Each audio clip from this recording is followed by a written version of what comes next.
We want to say a howdy good morning to you. It's a nice day today. It has stopped raining, so that's all good. And we have an action-packed event ahead of us with all kinds of insane product with some very knowledgeable people. In fact, we're going to be starting in about 1 minute. But in any event, our format is the same as it's always been, and we've been pretty successful with it. Every morning we are going to interview someone every 15 minutes about their new products that they're here showing at CES, and it's quite interesting. I myself, and neither does anybody else, really know what we're going to see.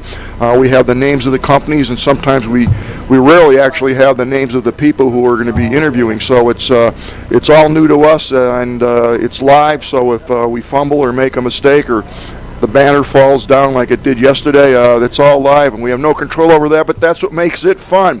So we are going to be here from 9 in the morning till approximately, I think, 4 o'clock this afternoon, as we will tomorrow and also Friday.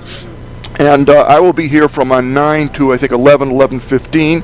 And while I'm looking at him, I want to thank Mr. Mike Bain for doing some amazing work back here behind the scenes, getting all this electronics to work. It's a massive event, really, a technical event to get this stuff up and running, and you don't have a lot of time, and anything that can go wrong does go wrong. So Mike Bain did a phenomenal job getting everything running, and believe me, it was not easy this year.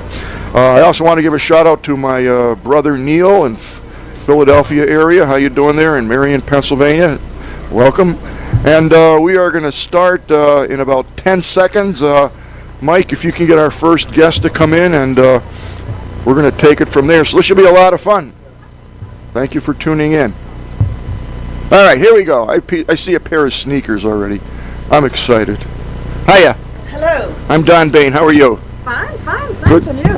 Good. You're Anna? Yes. Okay. Well, Anna, okay, want to put your headset on?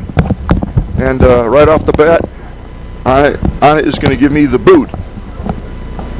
What's that, Mike? Oh, yes. Let's bring up our lower thirds here. There we go. Yep, right off the bat, first thing I'm getting the boot. Okay, that's all right.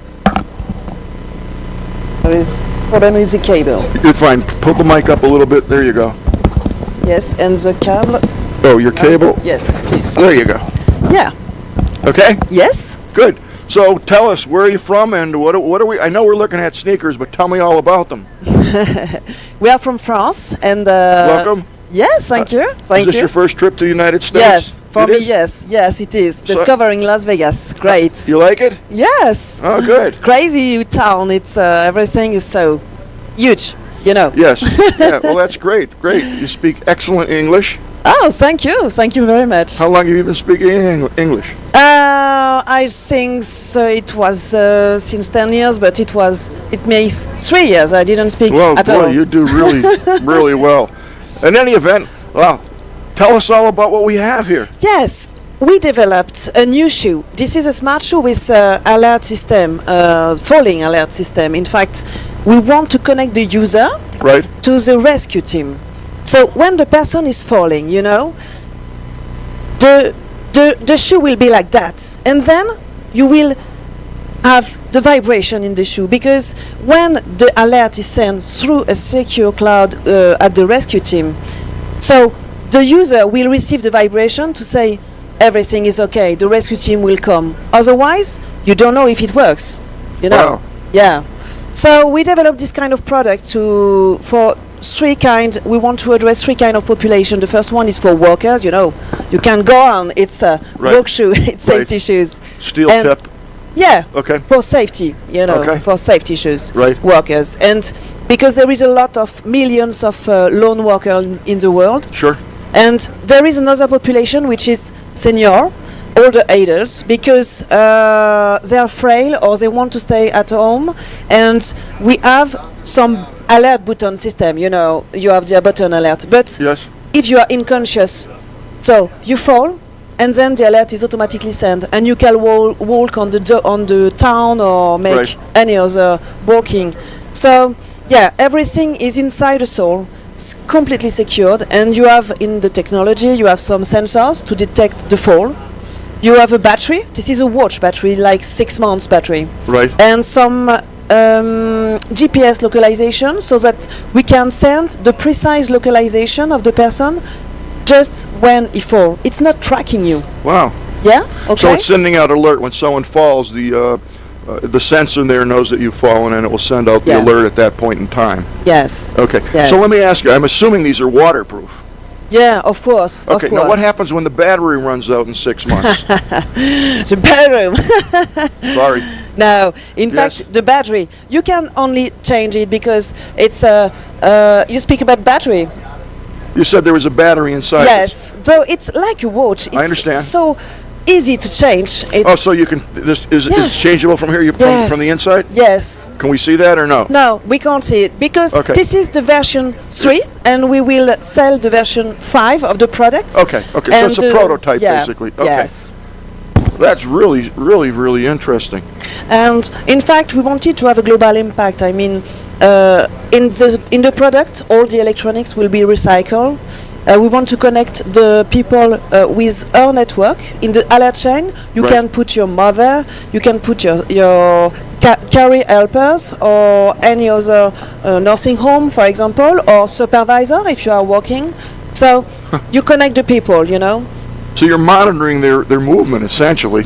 Yeah, of course. We're managing the movement. We have gyroscope and accelerometers, and this is artificial intelligence in the cloud that will detect the fall and then directly send the alert. You don't need other device. Your phone is not needed because you know that Bluetooth, Right. there is some problem with that. Yes.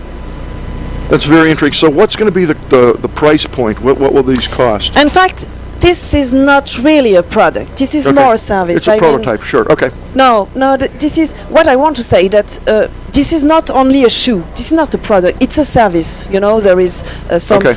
platform and so on. So So I is there a will- monthly fee for this? Is something Yeah, you'd subscribe yeah, to? Exactly. And there'd be different services that you'd subscribe to? Yes, for the moment we have one. This is falling detection. But of course we have already think about different services in this kind of product.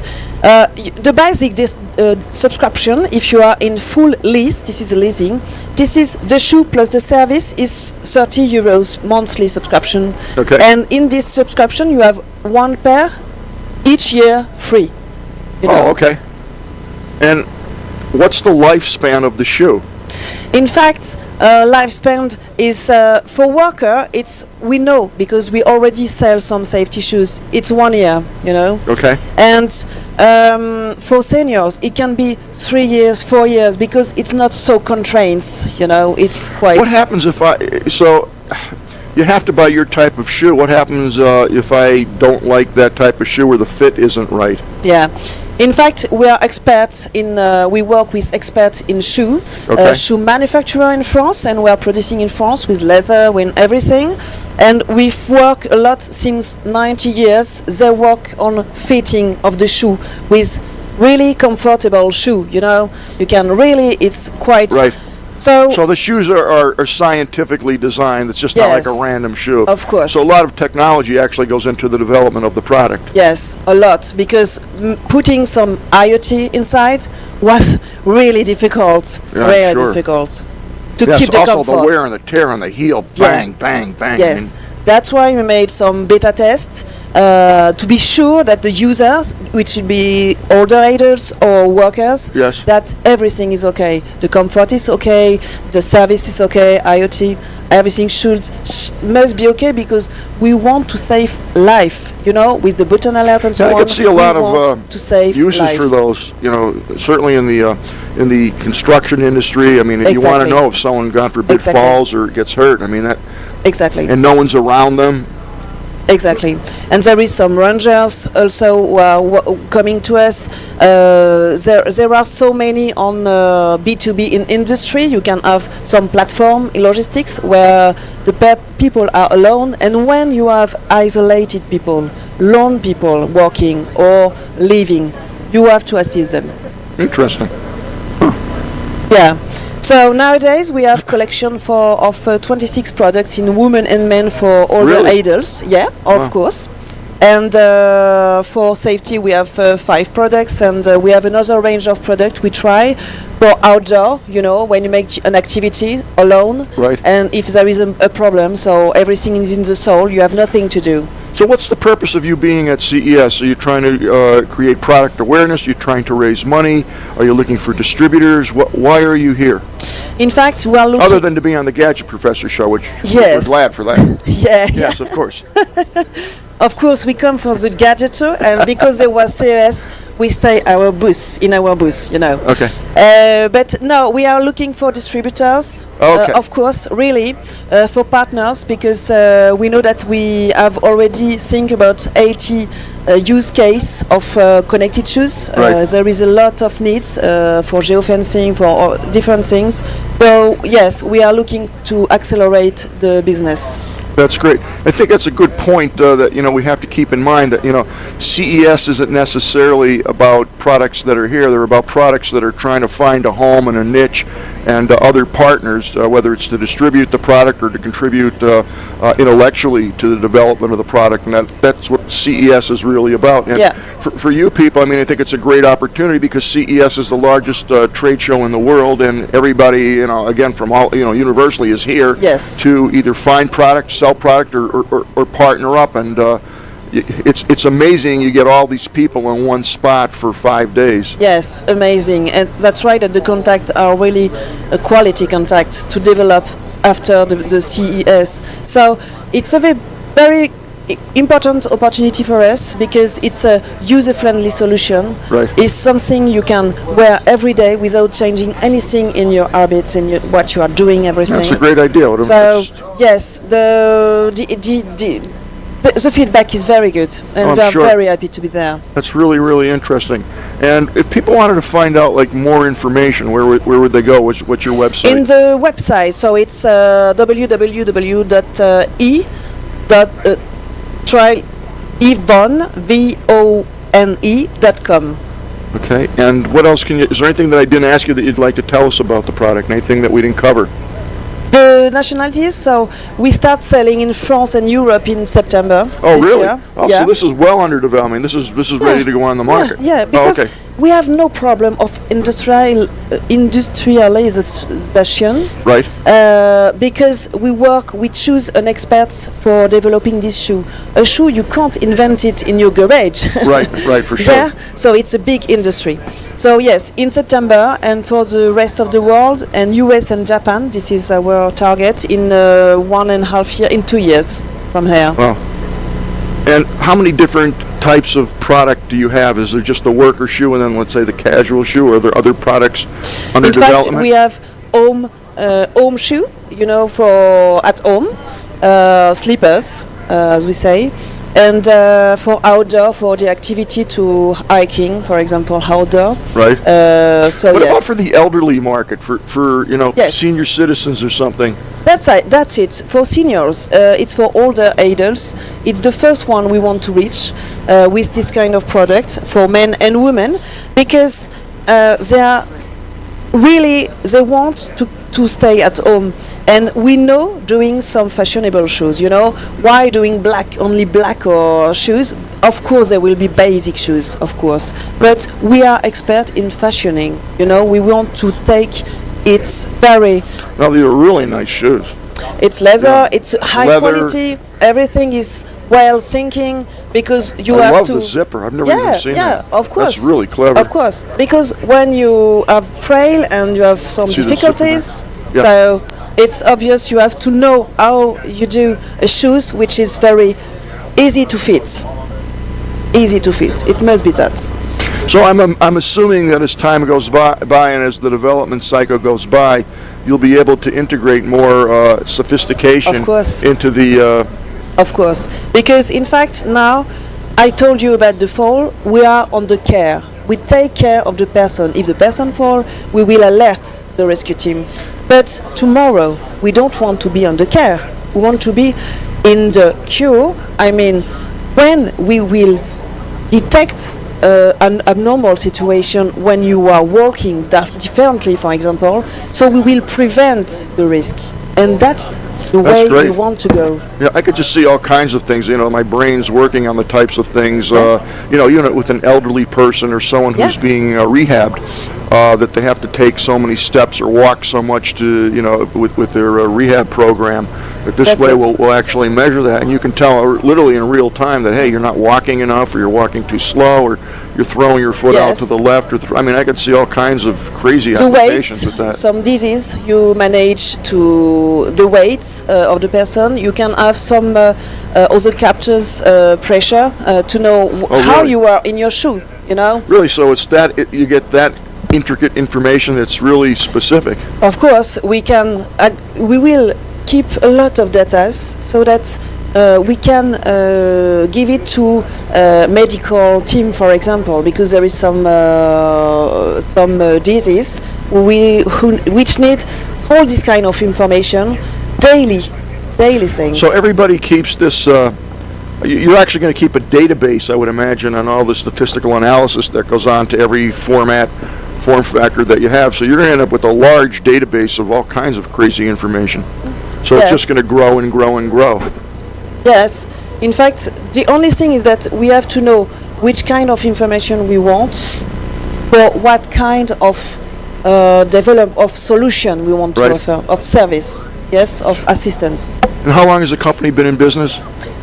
We have been created in February last year, and we developed with the group ERAM, which is a huge leader in France with which in producing and distributing shoe. So we have developed that in 18 months because we started the R&D before. It was very important. That's great. Well, it's a fascinating product. It's something, I've never seen, and I like the idea. It took a second or two to get my head around it, but it's kind of neat. I really like it. Yes, because we don't want to make fashion tech, you know. We Right. want to make something Functional. functional. We are starting the project. We speaking with the users, not thinking about what can be great for notoriety or for innovation. We start speaking with the users, workers, holders, seniors, and then we develop the products. So that difference, we want to have a new service with a new market, IoT in shoe. You will rent your shoes, lease your shoes. It's quite not known for now, and Right. it will be maybe the thing we will do tomorrow. I know. I'm wondering, you know, in the back of my head, I'm wondering, okay, where are we going? We're going to go, my pants are going to have electronics in it, my shirt, you know, my glasses. Maybe, but in fact, when you have a real use, you know, because if you are not frail, you don't need. For now, you don't need. It's only when you fall for that. So there will be some needs where you will be able to spend money to assist you to have the good service, the good products, everyday products, something. Obvious. It's obvious. Every morning you put your shoes, and every time at night you put off. So it's something not different of what you are already Right. doing. It's I don't know, I just keep thinking it's like, well, you know, probably don't know what I'm saying, but Big Brother, it's just like every part of your body, of your clothes, everything is just being like monitored and manipulated. I don't know, it's Yes. great. I mean, I can see the good of it. I really can. The thing is that how to do to not to be Big Brother, because that's the point. When we present that at the user. They say, okay, but I don't want to be tracked. Right? My family, I don't want. They Right. know where I go each minute, and in fact, we don't track anymore. The thing is, though, and I understand that, and I appreciate that, but you know, on a moral or ethical scale, if you will, you don't want to track. But the fact is that these are electronically equipped, and it would be a very simple move at that point to track. Yes. Okay, because And when you have not that I'm trying to give you a your hard time, but if this Yeah. is you know, you have GPS in here. Of course. You're Yes. tracking And whether you with your keep the phone. data or not. You're With your tracking. phone today, Yes. don't you think we know where you are each time you are tracking here with the GPS because you want to It know. can go the other way. It can go the other know. way. I mean, God forbid someone was kidnapped or in a very dangerous situation. Wow, I want to know, you know, Yeah. where that child is, or you know, my father or whatever. And if this will do Yeah. it, wow. That's you know, why. it's great. And When you know, it's a there is a double-edged ser- sword. Pardon me? Yeah. In fact, when there is a service, you agree to do that, Yes. to wear it. When you do not have a service, why? Why to be tracked, or why to give some information when there is no other more service for you?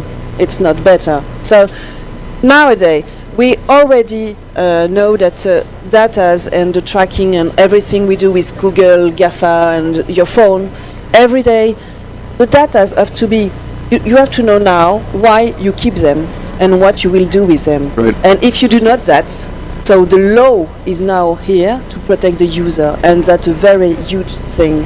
I think it's a fascinating product, a fascinating subject, and I thank you so much for spending some time with us. That was really, Thank you. really a Thank lot you. of fun. And I wish you well. And Yes. you're here to, what are you leaving on Friday, going back to France? Someday. Okay, so Yeah. you're having a nice kind of mini vacation.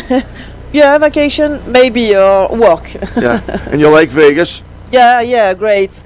I spent money in the casino. All right, well, thank you so Okay, much. thank you. It was very Thank nice you. meeting you. Thank you. And Bye. we'll put you there. Leave me my headset. And have a great time in America. Thank you. And I wish you very much luck with that product. Thank you so much. Thank you. That was really interesting. Again, you just never know what you're going to see. And if you watched my interviews yesterday, you know, when you saw the Mike there with the brain development band, and you know, we had the virtual reality glasses. I mean, geez, I don't know. It seems like we're building an electronic robot a little bit. Geez, it's fascinating stuff. But I'll tell you what, you know, I can understand the right to privacy and wanting not to be tracked. I get that, but you know, if you look at the reverse situation, and I'm just thinking out of the box here. As I mentioned earlier, you know, God forbid someone's kidnapped, a child or a loved one's lost, and they have these shoes on, and you can track the exact location of where they're at.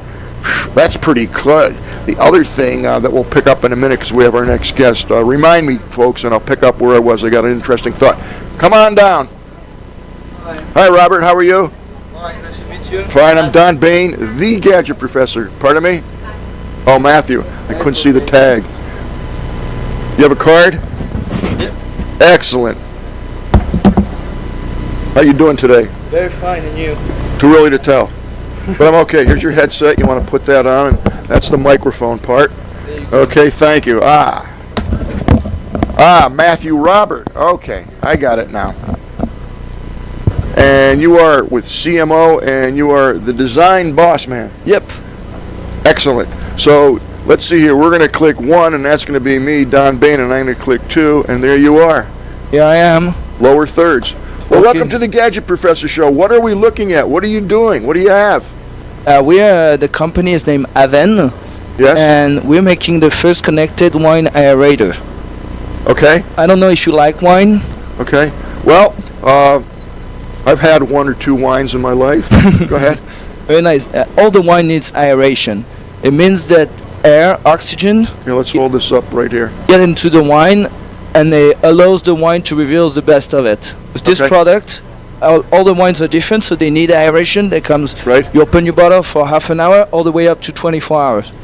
With this product, you don't no longer need to wait. It's instantly. You can aerate the Okay, why don't you product. show our people You can there? aerate the product directly to up to 8 hours or up to 24 hours. So if you can't see that, there's an electronic scale there, like an LED scale, and basically you're clicking the amount of time that you want to aerate your wine. Exactly, but we Okay. also got an app because you Oh, don't there's an know. app for that. Because you don't know, for example, how long does this wine needs to be aerated. Well, mine would be pretty easy because I would buy cheap wine.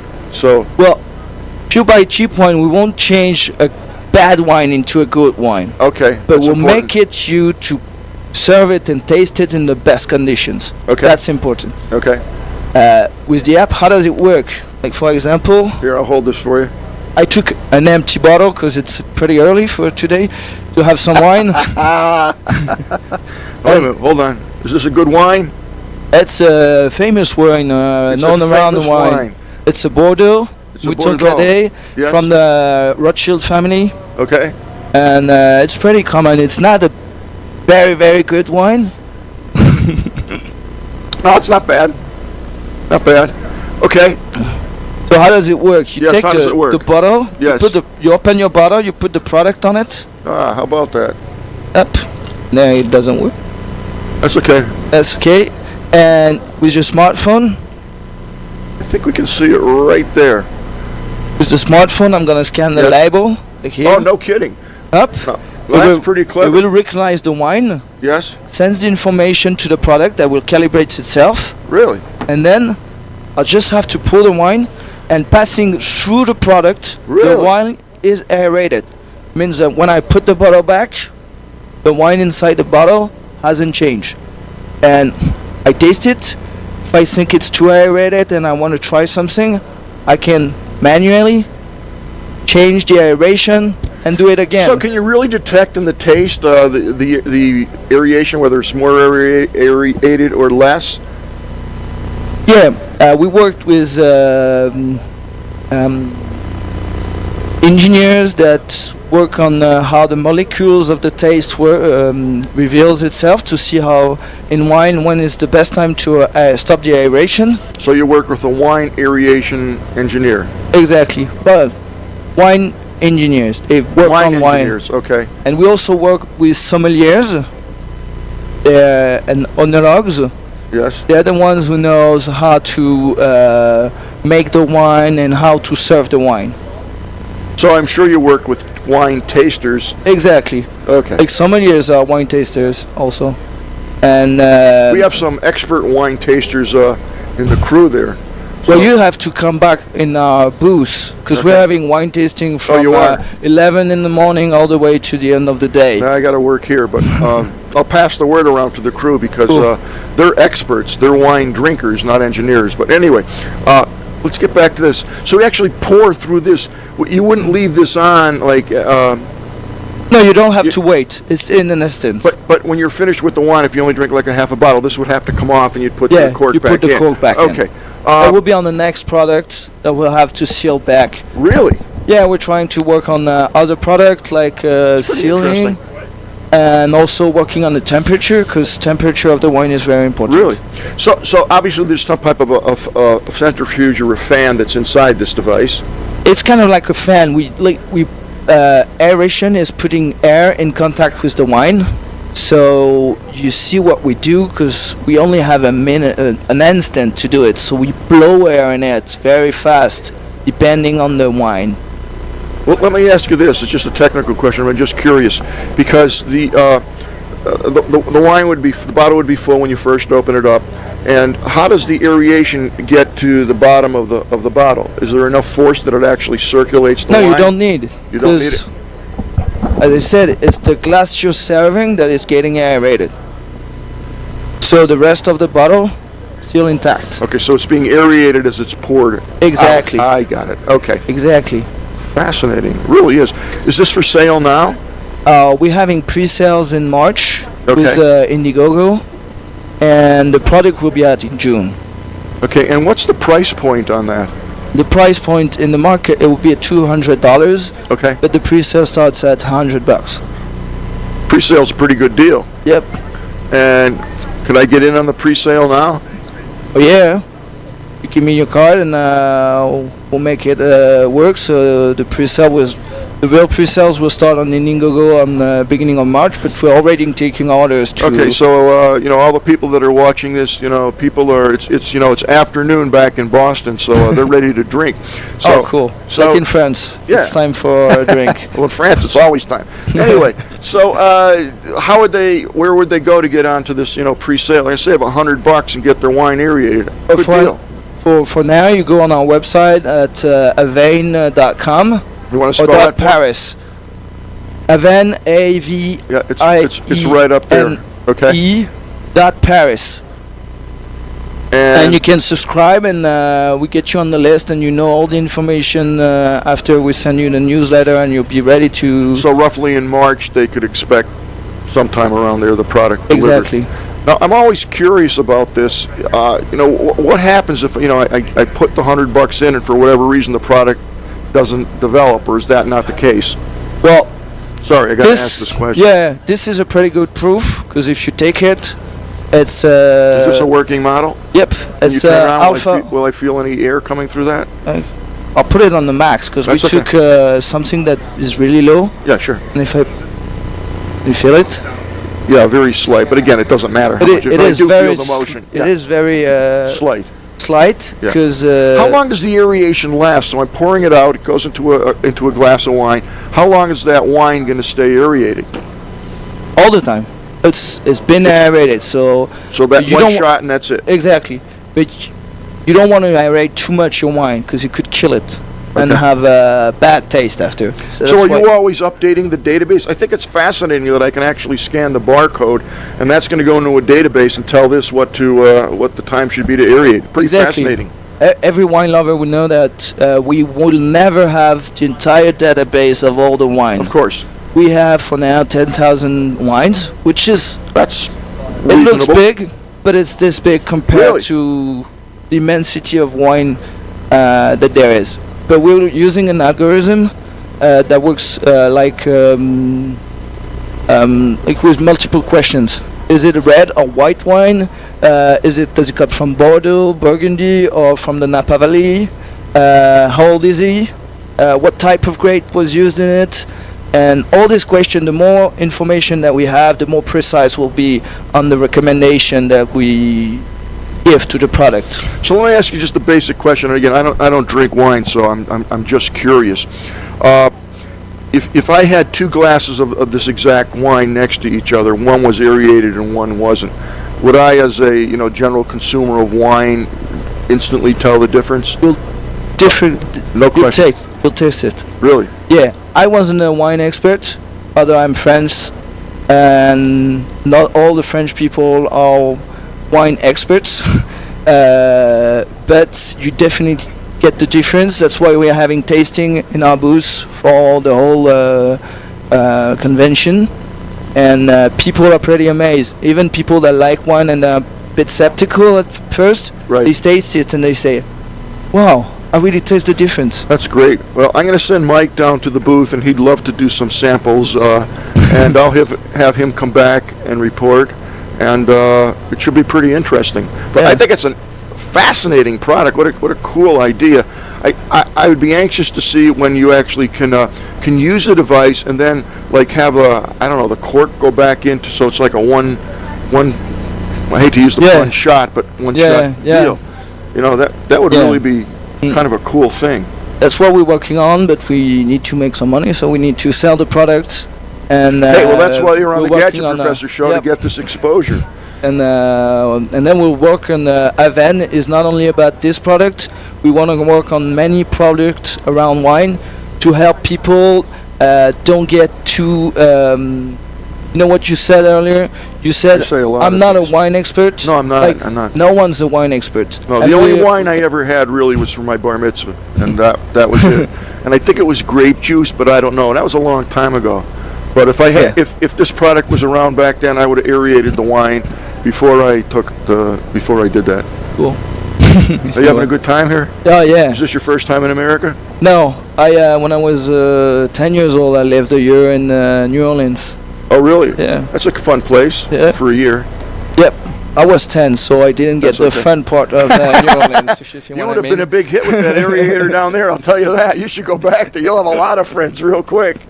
Sure. Well, Matthew, it was wonderful interviewing you. Thank you so much for your time. I think it's a really innovative, creative idea, and I think you'll do very well. And once again, if people wanted to learn more about this and take advantage of that, saving $100, I mean, if you're drinking wine and spending $100 on a bottle of wine, this is a no-brainer to me. I mean, it's just going to enhance the experience for you. So Exactly. where's the website that they would go? Aven.Paris. Okay. Okay, thank you Great. very much for Thank your you, time. sir. My it's a pleasure. Trent. Mike, don't forget, take your Yeah. bottle there. And we see Mike a little later. Yeah, Mike will be going down. He's already written all the he's already signed up. I could see the. Promise the glass are this big, so you'll be in good shape when you come back. That's excellent. That's excellent. Well, thank you. Thank you very much. Thanks again. Thank you. Don't forget your phone. I have so many of them. People leave their phones. I'm waiting for someone to leave their wallet with money in it. But hey, thank you very much. Thank you very much. Well, that was a lot of fun. Again, it's amazing the variety of things that we see. It's just all over the spectrum, no question about it. So Are we getting ready for our next interview? Okay. I am Don Bain, the Gadget Professor. We are streaming live from CES 2018, and we have our next guest, another Matt. How's it going? How are you, Matt? Doing well, Don. Glad to hear that. Mike, you want to take that and see who we got there? You're with what company? Miraviz. Ah, you were lost. You were lost. I was lost. We found you. You did find it. There we go. See, your name's right up there. Look at that. Look at that. Okay, so tell us what you do, and we'll take it from there. Sounds good. So Miraviz, we manufacture and develop a multi-view projection screen. So you and I can be sitting on the same couch, Right. watching. You could be watching basketball. I could Right. be watching football on the same screen at the same time, completely glasses free. So we're going to be sitting down. I'm watching one venue, and you're watching another venue, all on the same television screen, per se? Projection screen. Projection screen. So you're making projectors. We make the screen. You So, make the screen. Our product Okay. works with most projectors on the market.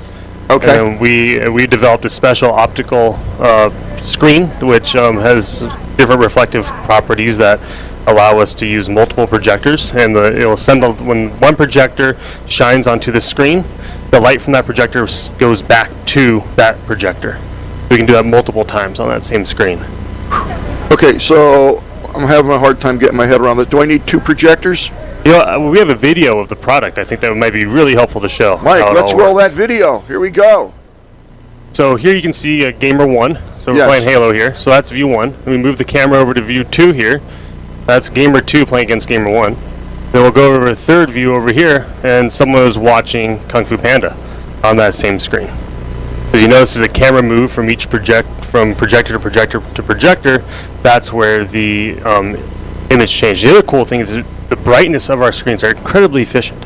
So on the left side there, you see a standard screen, and then the screen moving in front of that was the Miraviz screen. So very, very high efficiency. So how are we getting the three signals in at the same time? Each projector has its own source, so it's compatible with any HDMI compatible. Okay, so you'd product. need a number of projectors. If you wanted to watch 3 games, you'd need Three projectors. 3 projectors. Exactly. Doesn't it get a little expensive to have 3 projectors? Well, the cool thing about our products, we use low lumen projectors. You saw the What's efficiency. low of this lumens? 1,000? anywhere from small pico projectors of 50 lumens, Really? up to usually we like to be around 800 to 1,000 lumen range. So at that point now you're cutting the cost of the projectors way down. Because Exactly. you're not buying 3,000 lumen projectors. Exactly. And your screen has enough reflective property that it's going to work in reasonable daylight. It works outside. It works outside. So if you're using a 2,000 lumen projector, we can be in broad daylight. And you can Really? watch the video. Yeah. So inside your home, if you're to use a standard office projector, it's too bright to watch. So we recommend the lower lumen projectors in the house with all the lights on. No problem. Okay. Now, let me ask you this. What size are your screens So we start out at 75 inches, our smallest.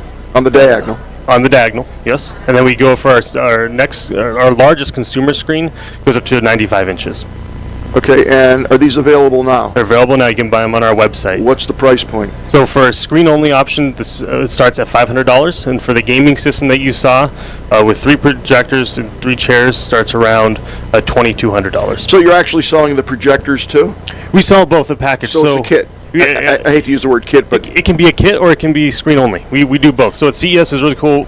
So we launched a product back at E3 in July, our gaming system, which had the gaming chairs with built-in audio, vibration, the built-in projectors, and the screen. That was the first product we brought to market. And at CES, we launched our screen only option. So that's where you can bring your own projector. You buy the screen from us, set it up in your house. now you're the good to go. screen is rigid like a TV set, if you will, correct? Correct. They don't Correct. fold or bend or anything like that. Next gen. Okay. Okay, and then it takes electricity. No, it's completely passive. It's completely passive. Yes. Do you have it here? It's too big to bring in. We're in a small booth. We can try. I'm just curious. I think the audience would love to see. I'd love to Let's see Let's it. grab it. They're pretty fascinating. Yeah, so you know when you're driving down the road and you see the street signs at night and they're always lit up really bright, no Sure, matter sure, how your sure. headlights hit it. That's a similar underlying physics that we use for this, called retroreflection. So this is our screen here. So you can see this silver material. This is a bunch of millions of little micro optics in there. And when the light hits these micro optics, it goes back to that viewer. So this is our secret sauce. It's all here. The projectors, There's a little bit of tech there, but it's all on the screen here. Pretty impressive. Nice and lightweight, easy to hang up. I have to see this work because the video that you have kind of, I can see it, but it's it's not the same as. Exactly. What kind of resolution am I seeing when I'm watching? Am I watching SD? Am I watching HD? Am I watching 4K? HD. So 1080p, it goes. We can be compatible with up to 8K projectors. The optical elements in the screen are small enough to be able to, smaller than a pixel. And the 3 people or 2 people, what's optimal? Can I have 4 people, 5 people, as many angles as you want to get? It really depends on the size of the screen. So for a 4-foot wide screen, we recommend a maximum of 4 people. So about 2 feet apart. Once with the projector throw ratio and the size of the screen, you and I would be sitting a little too close to each other if we want to squeeze a 5th person in there. Okay, so each person's going to need, quote, their own projector because they're Correct. watching their own, Correct. whatever it is, content. Correct. Okay. Now, what happens to the sound? So there's 2 different ways. You can use headphones, or we do directed audio speakers. Oh, come on. You're telling me that I'm sitting 2 feet apart from you and I have 4 people here? And I can understand the headphones giving me private, letting me hear my content. But you're telling me you can direct the speaker within that range of 2 feet that I can hear? The 2 feet's a little tough. Okay. If we're, if we're doing 2 I'm not trying to give you a hard time. No, I agree. Are you having fun? Is there a lot of fun. This is Okay, good. good. This is good. All right, I like good. this. So if you do 2 people, Yeah. then it's easier with the directed audio. Sure. When we find when people are gaming, we have the gaming chairs with the built-in audio. Yeah. They don't use headphones. The sounds come out of the chair. You're so engulfed in what you're Yeah, doing. It yeah. just doesn't matter. It's the immersive right? experience. Yeah. But if you're watching an action movie and I'm watching some rom-com or something, Yeah, yeah. probably want to have the headphones in so I can. Okay. So I'm assuming that you're better off with the headsets or the earbuds than you would be with the directed sound. Correct. And the directed sound has to be above you. Above or they do have speakers you can put on the floor in front of you. That Are will they sound back accurate? at you. Fairly accurate. Depends on the manufacturer and the model. We don't work with those. So for in the home, we like the headphones. But, Yeah, I would. That's what we typically go for. It seems to me I would use the headphones. Okay, so what's the cost of if you were to buy the package? Okay, and I think typically people would start off with maybe the 75 on the diag. Mm-hmm. What's the screen alone cost? It's just 75-inch screen is $700. Okay, and now I bought the screen, and I'm assuming pretty much any projector that I would have at home would work with that. For the most part, yes. For the most part. Yeah. Okay. So my projector would be sitting on the floor or on a stand and projecting to the screen. Correct. And I'm going to have a certain amount of spray, if you will. Yep. Okay. And then projector 2, how many feet apart? Obviously, the projectors, if they're not the same, are going to have different focal lengths. So you're going to have one projector closer, one projector further away. In terms of the lensing, So we recommend using the same projector. okay, So if that's what I'm getting at. yeah, so you want to have the same projector, similar lumens. If we use a 50 lumen projector for one person, a 500 lumen projector Yeah. for the other, they'll wash each other Okay, out. that's That 500 what I'm lumen asking. one will Okay. overpower it. So we've established that you'd want the same type of projector. So in your kit, if you will, you can buy the 75-inch on the diagonal screen, and you can buy 1, 2, 3, 4 projectors. Or Exactly. okay, and let's talk about those projectors. What can we mention the brand or your brand or? So we have our own branded projectors that Okay. we source, and then we also work with a few other companies that we can recommend different projectors from that we'll package with it. But for the most part, we recommend the Mirrorvis branded projector. Okay, and is there certain special sauce in that projector? We've added some secondary optics to it to help optimize the viewing window for the people, and so that's why we like using the Mirrorvis No, projectors. I understand. I mean, And it's a then- matched system. Yep. And what are the lumens of those projectors? They're 500 lumen projectors. Okay. And again, they're capable of taking any input, HDMI, 4K, whatever, Exactly. whatever the source is. Exactly. So I could be using, what are the inputs on that? HDMI? HDMI, MHL, so you can do wireless from your phone. Okay. And then USB as well. And how big are the projectors size-wise? Projectors are about 6 inches by 4 inches square, and then Really? about 1.5 inches thick. This really sounds like an impressive product. Yeah. It really does. Thank you. Yeah. Come by and check it out. We have a few booths here at CES. Where are you? So we're in South Hall, 21945, and then So that's back at that's the at the convention center. Yep, exactly.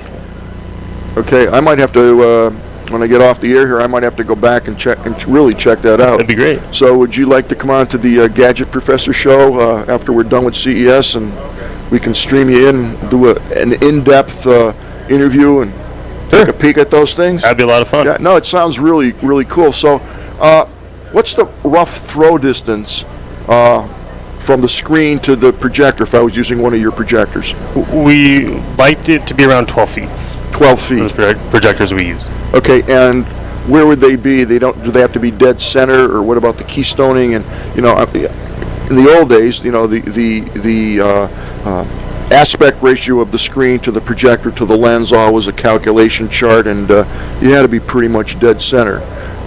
So one model of projector we offer has standard keystoning, which works pretty well in most applications. Right. The second model that we have has 4-corner warping built into it. So you can set the projector on your table, over project the screen a little bit, and then you can bring your corners into the different corners of the screen. The image the corners of the image, you can align them to each corner of your screen with the projector. So would your screen be if I were to buy, and I'm just asking the question because I just don't know the answer, so that's why I ask. So if I had a 75-inch LED screen, television, and I had your 75-inch screen, and I was going to be watching the New England Patriots, for example. You like the Patriots, don't you? I'm more of a Niners fan, but I'm from San Francisco. Okay. Okay. So if we're watching a football game, okay, and I got your screen here and my screen there, how's it going to compare? So the brightness of our screen will be significantly better in a bright room. If you go to a dark room, they start being about the same. The key thing is you have to be in that sweet spot of our projector, right? So if you're off to the left side too far, well, right it's not the sweet spot of the projector; it's the sweet spot of the screen. Where that light comes back. Right. Right. So if you're in that sweet spot, it's significantly brighter. You'll have a nice, bright, vibrant image to watch. What's the angle of that sweet spot? So when you're 12 feet away. I'm sorry for being so nitpicking, but I got the answers. Okay. So when we're 12 feet away, it's about a 2.5 foot viewing window. 2.5 foot square. Okay. So we have the projector on the table here. We're sitting like this. We can move our heads back That's and what I'm forth, asking. and we can still be in the is it like the sweet spot is I'm great right now, and if I go like that, whoa. Nah, you'll be fine. Okay, and Right. up and down too. Not that I'm going to be. Up, yeah. You want to stand up, you'll bump out of the sweet spot. But if you move up and down, slouch a little bit, no issue. Okay, so I have about let's just say a 2-foot window, which is a lot. Yeah. It's comfortable. Is there a situation where if I were to lay down on the couch or recline in my chair that I'm going to lose the sweet spot, opposed to if I have the TV? And I'm not trying to, be negative about I'm just asking the question. So if I'm sitting in a chair in a typical situation, and I'm up, I'm vertical, I got a foot here, a foot there, 2 feet on each side, which is a lot. Okay, now I say, you know what? I'm tired. I want to lay back. Am I going to lose that sweet spot, and then it's not going to look great? If you lay down on the couch, you'll have to move the projector. What's cool about our setup is you put the projector on the screen, it automatically works. There's no calibration, no setup that you have to do. So you decide you want to lay down, you can slide the projector over on your coffee table, and the image will follow the projector. Really? I got to see this, because it's one of those things where we can talk all day about it, but until you experience it and see it, you don't know. So what about using this, for digital signage? That's another application we're going after. So we have both a B2C product and we have our B2B product for digital signage, out-of-home advertising that we work with, and also for trade show booths as well. Tends to be is that big market. Something that's active now or in process? It's active now. So we actually have it in a couple of booths here at CES. You do? Who are using our screens. Anybody in this area here? Not in Sands. We're all in the Vegas Convention Center. So okay, so I really got to get over there. You have to come over there. Yeah. Give you a tour. Are you going to be there? I'll be there. I'll be around today. Am I going to get a personalized tour? Personalized tour, personalized demo. We'll give it all to you. Fascinating product. I used to do a lot of digital signage, quite a bit of it, yeah. Perfect. And when I saw that, it looks very similar to a screen that we used to use. Similar in texture, but clearly there's more going on inside yours than there was mine. But that was a long time ago. Fair enough. Yeah, interesting. And your largest screen again was what size? For consumer, we go up to 95-inch. What's neat about the product and the screen is it actually can cover entire walls in it. It goes on like wallpaper. So for digital signage applications for different events, we can cover entire walls in the material. So in our office, for example, we have a wall that's around 20 feet wide, 12 feet high. We have the entire wall covered in the material, and we can watch a massive projection on it. What's the angle of view? So our standard screen's around 7 degrees. if you measure it out. So if you have the projector, you have it certain distance from the wall. When you get behind that projector, you start measuring 7-degree cone coming out. That's your viewing window. So it's really dependent upon how far the projector is from the screen. If you get close to the viewing window, closes up. You go further away, it opens up more. Interesting. Do you have a projector with you by any chance? We do. Oh, can I see that? Yes. Can we see that? We have a projector? We don't have to plug it in. I'm just. Oh, let's show you what it I looks think like. it'd be good for the audience to get a feel for the Yeah. for the That's shape of it and everything. Yeah, we're in a very small booth here, at CES. Space is at a premium, so otherwise we'd have this up. And I'm shocked. I'm looking at the projector now. Oh my God! Oh my God! So these are the mirrorless projectors. Really? So they're nice and small. So this is our optic here that we had onto it to optimize the image coming out. But yeah, Right. they're nice and small, low lumen, not a lot to them. Okay, so this thing weighs maybe 1.5 pounds, if that. I mean, at the very light. It's going to go this way. The lens, the projection lens, is this way. In terms of inputs on the back, well, you can see that you have HDMI, you have 2 USB. So if I had a stick or a drive with movies or whatever on it, this is also, I'm assuming, an MP4 player, Exactly. whatever. I got the DC in, and I got a micro SD. So again, if you have a little card, you could stick that in there for, well, you can watch your photos or your movies or whatever. So that's all good. You've got an AV in jack, and in theory, you can plug a Bluetooth. Is this Bluetooth capable also? Yes. Is This this is Andro- MHL. Okay, is this Android? Yes. Okay, here we go. Folks, bear with me on this, okay? So, if I turn this on, am I going to get an Android screen? No. Am I going to be able to load Android programs on this? Yes. So if one were to have this and wanted to load something, I don't know. Is this internet ready? Thanks, Mike. Can I get the internet on this? Can I browse on this? He's Yes, looking at you his can. technical guy. This is good. Yes, We're you getting can. into the good stuff you now. can. Come on, who asks you this stuff in an interview? Nobody. No, you're, Huh? you're drilling me, man. It's good. Gadget Professor Good. Show. Unbelievable. Okay, so you're saying yes, I put this on and I can load Android apps. So if I wanted to put a browser on this, I can browse on this on your wonderful screen. Yes. Okay, so if I wanted to put an app, I don't know, I'm going to try to pick something random. Kodi, let's say. What? I'm not familiar with Cody. You're better off. But if I were to put this Kodi app on this, in theory, this would work. Yes? In theory. In theory. This is a really cool device, folks. This is a very cool device. I could see all kinds of things that could be done with this. It was interesting. Our initial product testing, we had 4 people come over. We have 2 people gaming against each other, a third person watching a movie, and a 4th person working on their resume. Right. All on the same screen at the same time next to each other. Through this one box? 4 projectors. Okay, 4 one projectors, screen. right. And what was really cool is you watch the social aspect that came together. Usually if someone's working on their resume, they go off to some room by themselves, watching the movie or another room, gaming or another room. These 4 people were talking to each other, interacting with each other. You heard the gamers start laughing when someone got killed. Yeah. The guy was watching the It movie would and be the cool girl to was see working a on her video resume. of that interaction. Yeah, to I see wish the- I had one. It was, Yeah, it was that one of would the be most really interesting neat. tests we had done. And Well, I'll tell you, I didn't mean to grill you, but this is a fascinating product. Actually, I think right now it's one of my favorite products that I've seen. Oh, it's got Wi-Fi built in. Thank you. Bluetooth. yep. I got to tell you, folks. I mean, I've seen a ton of stuff already, but right now this Miraviz really has me really excited. So I like this a lot. You'll definitely leave the name of where your booth is, and I'm going to trek over there. You gonna be there tomorrow? We'll be there tomorrow. Are you going to be there tomorrow? I'll be there Because I tomorrow. want to have I'll to be there all week. re-meet someone, Yeah, the rest of our team is nice. and I but, can I'll put make this sure I'm through there. its paces, and Yeah, try it out. I'm pretty impressed with this. We're definitely going to, if you would like to, I'd definitely have you back on the Gadget Professor show and really take a look at this. This is very, very innovative, and the size, I was thinking that the projectors would be a lot bigger. I also was kind of surprised that this will do the Android operating system. There's all kinds of things. That's true, too. Yeah. Very versatile. So the projector essentially is going to end standing up like this. Exactly. And I'm curious, there's no angle, you don't need that to up or down the... Correct. They have the keystoning built into them. Okay, so it's automatically going to adjust know as you that need. through software, which is what you want.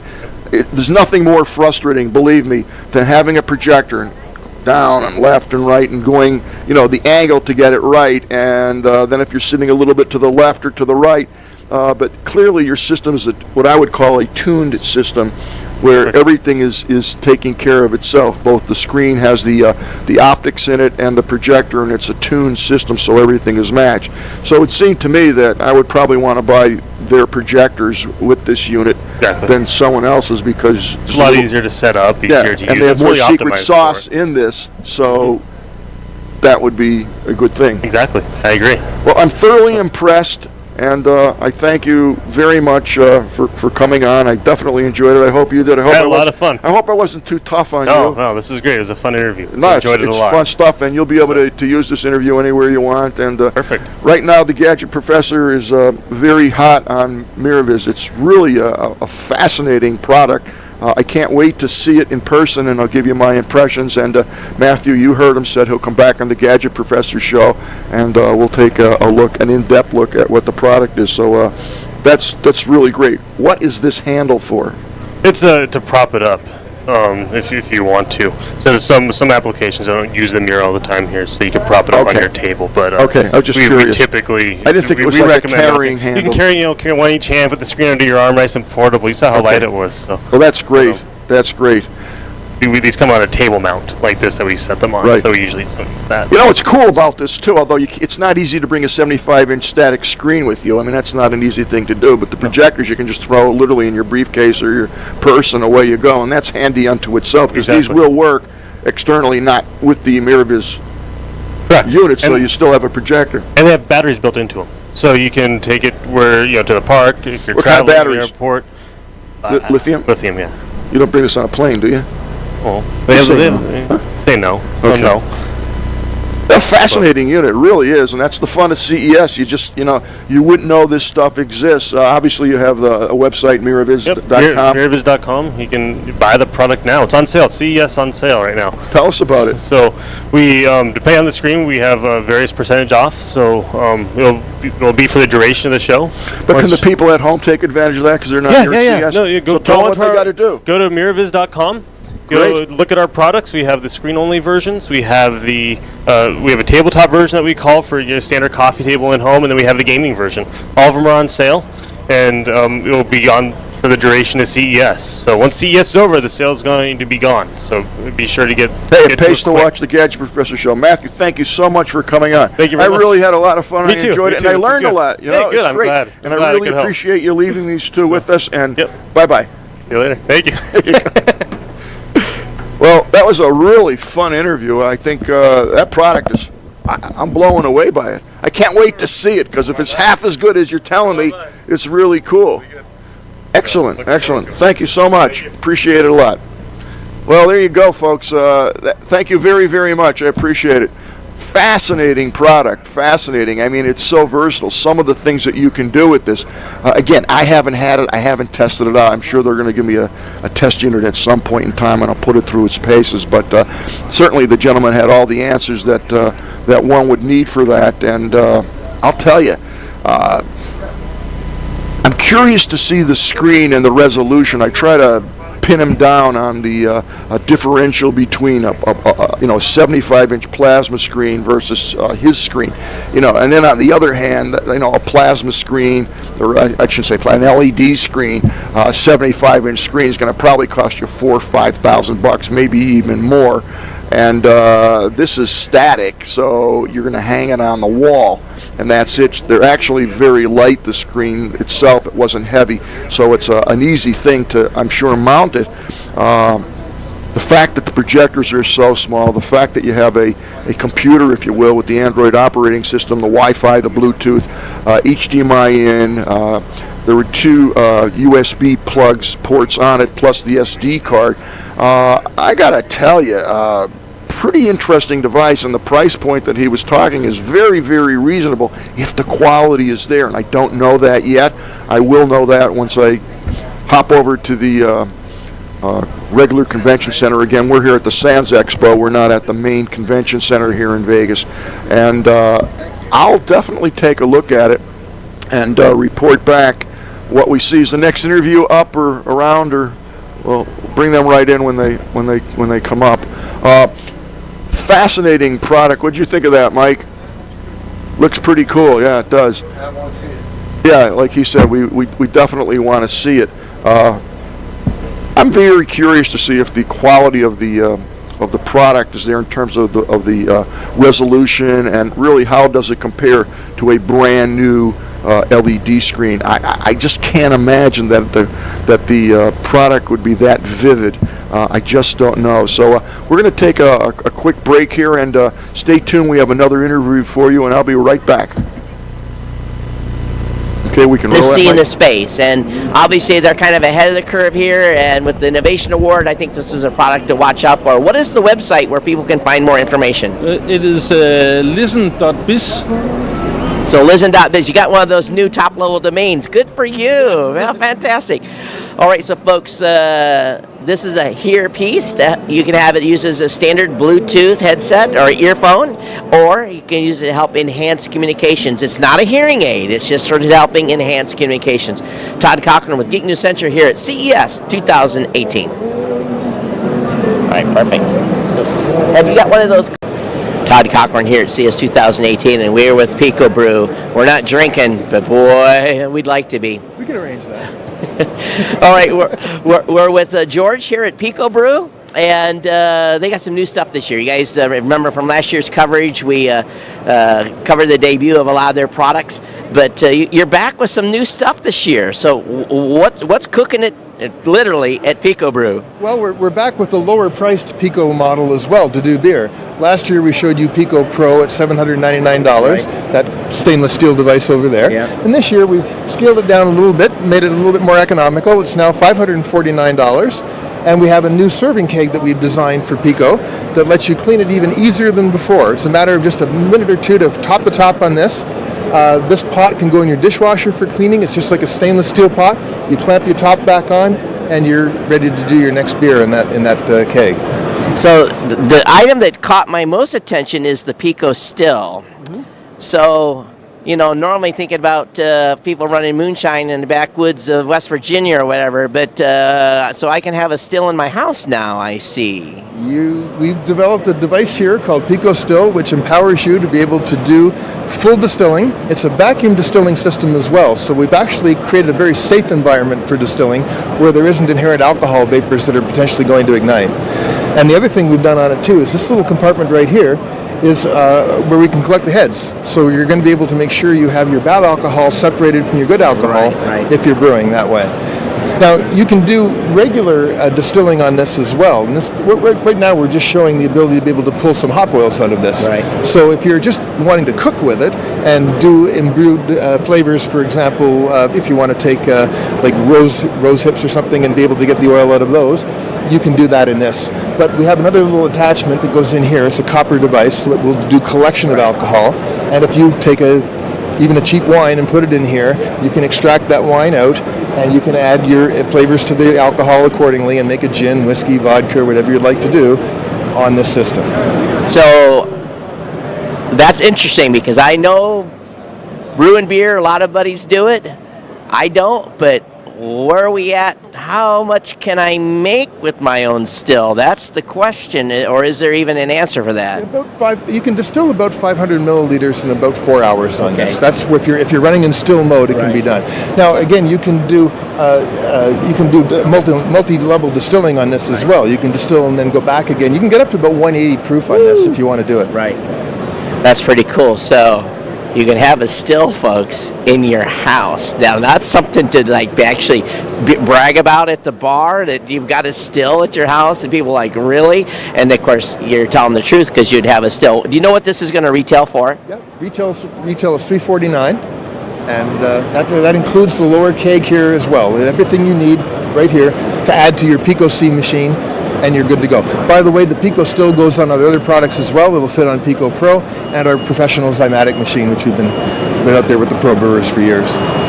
Well, one thing is for sure is that the folks at Pico Brew have been brewing up some really cool gear.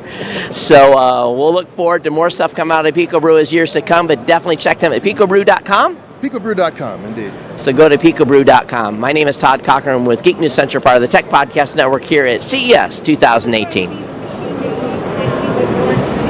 Todd Cochran here at CES 2018, and we're with Opcom, and we're going to talk about hydroponics and doing something really, really cool. We're here at Opcom with Ray. Ray, what is this? What do you guys got? You guys got a farm here in the middle of the show floor. Yeah, we are doing the automation, hydroponic for everyone, for individual all the way to mass production grower. You can do it at home or you can do the commercial grow. We got a container farm. So everything you need, we have it. So right now, this looks like something that a do-it-yourselfer would do at home. You've got lettuce, some cabbage, some stuff growing in there. What does a setup like this take to get going? The setup like this, you can grow anything and anywhere. The size of the pots is half of the parking space. So you can put this one in your garage and you can grow right away. And we give you the climate control environment. You can control the temperature, you can control the humidity. We got the camera for light view, so you don't have to go inside the tent. You can control everything, from remote. We got the control interface right here, so you can get the light view and see whatever going on inside the tent already. So you control the water circulation, the LED lights, and we also have the proprietary, the grow wave, that can push the grow 20% faster than the regular LED light and hydroponic way to grow the crops. You don't have to worry about pests because this thing's all contained. It's all self-contained, closed up. So I guess the question really then is, so what the power consumption looks like is pretty light because you're using LED lights, it looks like?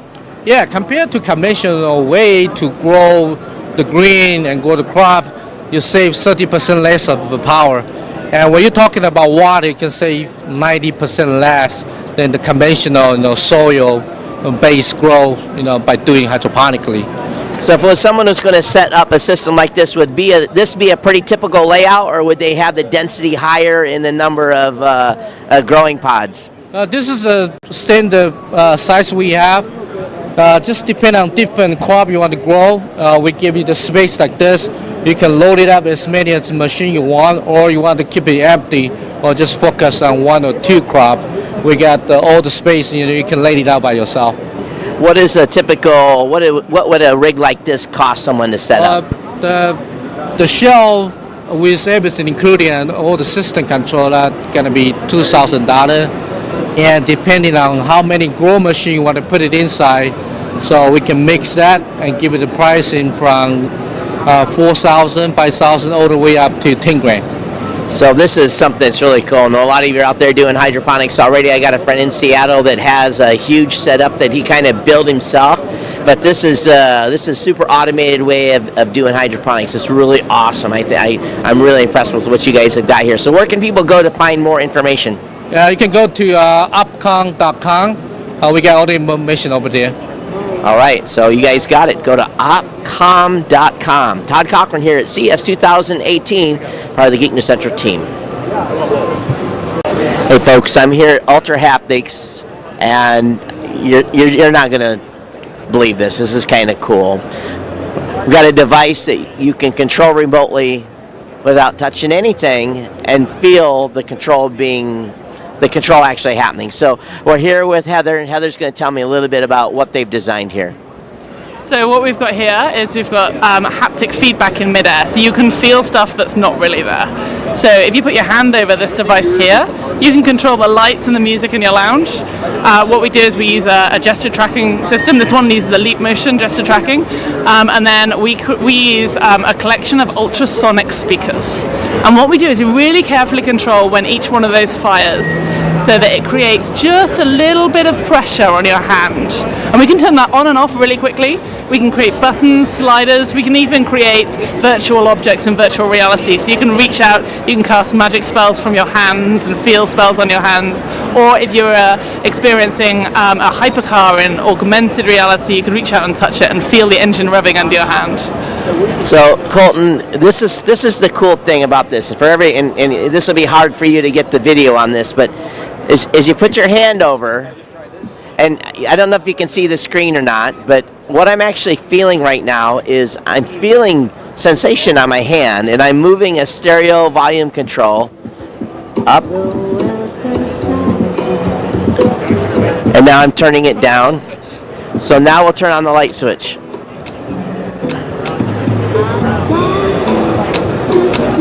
And I can actually feel feedback control on my hand. It's the craziest thing. So you can actually feel it and you can actually control. So obviously there's going to be a lot of interaction programming is going to have to go on to make this happen. But what do you think all the applications are? So I like to split it out between controls and experiences. So for controls, we've had loads of what take in automotive controls. So if you're driving along and you want to change your stereo, you can just pop your hand out, make a motion in midair, but you can actually feel it. So you don't need to take your eyes off the road and say, is that working? You can concentrate on where you're driving. And then experiences everywhere from movie theaters. You can experience a poster and interact with it. You can use virtual and augmented reality. So you can go into amazing magical worlds and actually reach out and touch the digital stuff in front of you. So much fun. So this is obviously a demo, but where do you think their first practical application is going to be, or are they actually got a product they're going to tie to this? It's right on the booth here. Quite fittingly for Vegas, we're using the IGT, have created a true 4D gaming machine where you can actually reach out and interact with 3D objects that come out of a gaming machine towards you. It's really phenomenal. It's actually on the show floors of casinos in Vegas right now. So we just announced that last week, and we're really proud to get our first product to market. We're working with a whole load of different industries all around the world, and this is our kind of first big breakthrough. But I can't tell you how odd it is to put your hand over this and actually feel it. It's really kind of weird, but it's cool. So anyway, Todd Cochran here at Geek News Central, of course part of our CES coverage here in 2018. That was kind of a horrible ending, but it's okay. Cool. Yep. Then it becomes ubiquitous. I don't know if there's going to be anything on camera we're going to be able to do with this, but maybe. You have everything you're doing is on the screen. Yeah, so why don't you watch that up there? And Yeah, so just go ahead and put this headset on, keep the glasses on. okay. You can probably go up and down and do it. How's that feel? Good? Feels pretty good? Yep. Just make sure the front looks okay. Yeah, great. Cool. So here you can see, you'll put your hand out, spread it out like you're saying hello to somebody. Yep. And peer a little closer. Actually, let me. Oh. Can you feel that? Oh, yeah. Yeah. So most people feel that way. Okay. So that's because you can probably even feel like the different wavelengths. So here you can actually swipe the colors. Okay. So you pick out a color. So what I'm doing is I've got a car in front of me, and so do I choose the color? Yep, exactly. Oh, okay. Now I can. Move your head around the car. If you want to look at the detail, you know, you can see. Oh, okay. So I'm looking at the back of the car. So. Well, you would just physically move closer to it. Oh, now that is awesome. So you said there's haptic touch too, being able to feel. Oh, I see. Interesting. And you can also move on to the next scene by pressing. You see that sphere? Yeah. on top? Just put your hand and keep it on top of it. Like Yep. a rollover stick. You actually feel that vibration, those sonic waves even. So now we're looking inside the car. You can feel that V12 engine. It's actually not how a V12 engine Right. But that's a simulation of it. Yeah, a V12 engine would probably be revving a little harder than that. That's right. Right. All right. Cool. I don't know how much about the car, but I know. So this is where you would. That's gonna be Now you're Iron Man. You can look around you as this exploded view of this car. You can see all the different components that make up this car that you just customized. The good news is Pagani's going to give you a card today for customized That's fun for them. That's funny.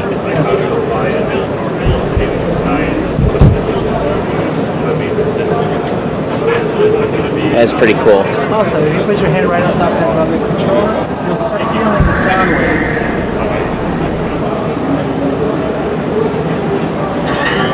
Oh, okay. So what am I supposed to do now? That's your Tony Stark test. Okay, awesome. It's definitely got some interesting applications. So this is what they actually use for their customers to look at the Oh, you can vehicles in also go to different the colors website and stuff? ifi.io. This is a prototype. It's a prototype, okay. Because this was actually built, for CES. Right, Short right, amount of right, time for right, 4 right, weeks. right. But you can imagine now they can introduce this in the design department. Gotcha. Or in the facilities to pre-visualize Right, things. right. And these are the things, these are the tools that are going to make this pretty ubiquitous in the office space. So the haptic touch piece, though, is a little bit challenging to get the feel. You're never going to get the feel right. It's not going to be like touching a vehicle or touching anything, but it does at least add a little simulation to it. Well, eventually it will. Yeah. Eventually you'll have multiple conducers around you. Right. You might, who knows, you might even have a neural implant to help substantiate that while you're out seeing optical. Wire me up. That's right. Yeah, very, very Cool. All right, thank you so much. Awesome, thank you. Thanks, Todd. Yep. Cheers. I'll jack you out of the matrix All right. there.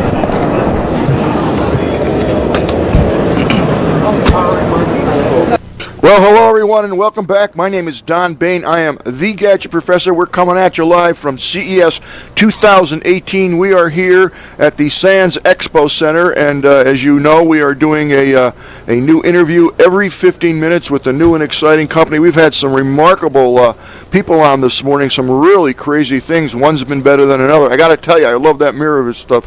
It is really cool, and I'm excited to get over there a little later on and really see for myself how that screen looks. I hope it looks as good as he says. If it does, wow, they got a real cool product on their hands, and some of the technical ramifications of that are going to be huge in the upcoming months, no question about that. So we are here with, let's see, we have our lower thirds ready here, I believe. Here we go. Dr. Steve Gu, is it pronounced? Yes.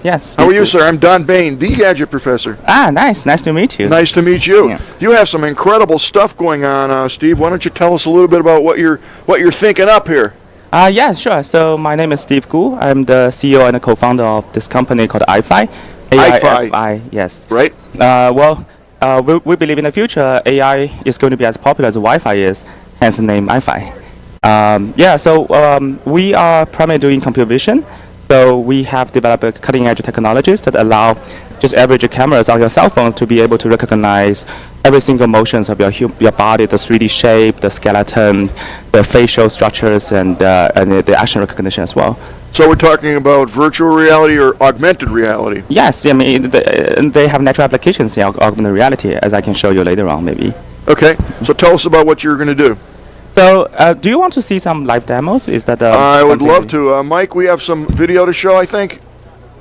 We have some video to show. It's on here? iPad. Okay, well, why don't we put that up to the camera, and we can't guarantee you what it will look like, but we'll do our best here. Do you have it on a stick by any chance, or? No, okay. Not really. Point the camera that way, because you mean they're like the ones here? who need to see it. Oh, I see. But then someone needs to. So can you just walk in front of the iPad just to see? Well, as you can see, this is an app called Wonderlands. So what it does basically is to instrument segment the people out, and that's someone, I don't know your name, Michael, standing in front of the iPad. So with a swipe, what you can do is change the background instantly. Well, what that app does basically can teleport you anywhere, right? So it doesn't require any green green screen or any like special hardware sensors. So it just magically work out of the box, and it doesn't even require like a fancy phones. Basically, this is just an iPad Pro from like 2 years ago. So that's just one of the apps we're showing here. Okay, now what's the practical application of that app? So I see someone and you can change the backgrounds instantly. So what does that do for me? What does that get me? Yeah, so this one's completely free, and it's basically just showcasing the potential of the technology we have. Okay, so it's a fun free app right now. Where would they get that free app? You can already download it on Apple Store. It's called Wonderlands. Okay. So that's one of the apps we have been showing in CES. Another app which we have been showing here is called the Hologram Messenger. So Okay. using the same algorithm we have developing here, we can just take a photo or video of you and turn you into a hologram and project Oh, really? you onto the table or any flat surface. We can show you Yeah, I'd love to see that. a live demo here. Sorry, wrong apps. So this is a hologram messenger. This is the interface. So basically, I can choose. So let's see if we can find any flat surface here. It might just take a little while. Yeah. So we have a flat surface here. So what it does. Yeah, you have to show that way. Oh, I see. So what you see here is that there's a flat surface, and you just click it. So you can see there's a person popping up from the scene, and you can move around it, and that's a real person. So basically, we enable every user to just take a photo or selfie of themselves and turn them into a hologram. And you can send that hologram as a message to your friends or Okay, your. where did that person come from? It can come from anyone, so it doesn't have to be pre-recorded. You can just do. It can be you or anyone. Basically, all it requires is just taking out your cell phone and take a video of someone. So, is that app available now? That app is going to be available late February. Okay. We're going to just see a preview version of that. I see. Yeah. What I'm also going to show you here is basically behind the scene, what are the technologies that would empower these two applications. Okay. This is the iFi demo. So basically, this is a regular camera. You can see there's a single Yes. RGB camera. What it does, we basically turn that RGB camera into a depth camera. So the red means it's So it's seeing me now. yeah, it's seeing you, right? Okay. So we can also do surface reconstruction, 3D reconstruction of the person. So this is a very fine-grained 3D detail of a person. So that's a facial structure. Yeah, so we can also do human pose estimation. So basically, it just finds the skeleton of the body. We can also do segmentations, as we already show you. We just remove the So you background. can see my skeleton now? Yes, not the real skeleton, but the key points. I don't want to lose all my viewers. Yeah, so basically, we develop a technology that allow camera to see every single aspect of human body, the 3D shape, the surface, the hands, the fine-grained facial structures, and then the very fine details of the clothes and the body shape, and so on and so forth. What practical applications are we going to derive from this? Yeah, that's what I'm about to talk. So obviously, these apps are just the tip of the iceberg. So actually, we have been working with great partners in the retail space these days. So have you heard this Amazon Go? Like I've people- heard of Amazon Go, sure. Yeah, so basically people just walk in, grab stuff, and walk out, and all they require is just like a camera sensors to be able to understand what the human beings are doing. So our technology is a perfect fit for that applications. We have been working with great partners so far to empower these applications at scale. Okay. Yeah, so again, these are just some of the preview of the Okay. apps. Now, you're here at CES. Are you in the Sands Expo area? Yes. Okay, and what is it that you're trying to accomplish at CES? What are you looking for? So one thing is that we want to encourage people to download the apps we already have. We think it's already fun, a lot of fun, and very entertaining. And second is we're looking for partners, and people may be interested in the retail space, and welcome to walk by, and then we can talk about what we're doing here. So you're essentially here looking for partners to use your basic applications and to spring load it into things such as, let's say, shopping or... Yeah, shopping or monitoring those anything regarding people understanding of the 3D shape and the body. So Steve, tell us about your background. So I work at my background is very interesting. I worked at Apple and Google X before. So at Apple, I was working. Where'd you go to school? Duke University, and I got my PhD in computer vision there. I've heard of them, okay. Good. Good, I'm proud of you that you graduated there, very good. Thank you. Yeah, it was a long time ago, actually. Yeah. So yeah, after graduation, I first worked at Apple, and there I was doing the 3D touch things, the Yeah. force touch.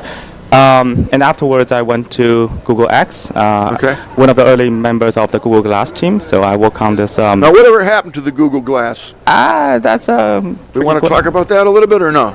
That's a tricky question. I don't really want to talk about that, but I Okay. had a very good time there. So Okay. unfortunately, they didn't pan out really well in the end. Right. But yes, it was ahead of its time, I think. Okay, interesting.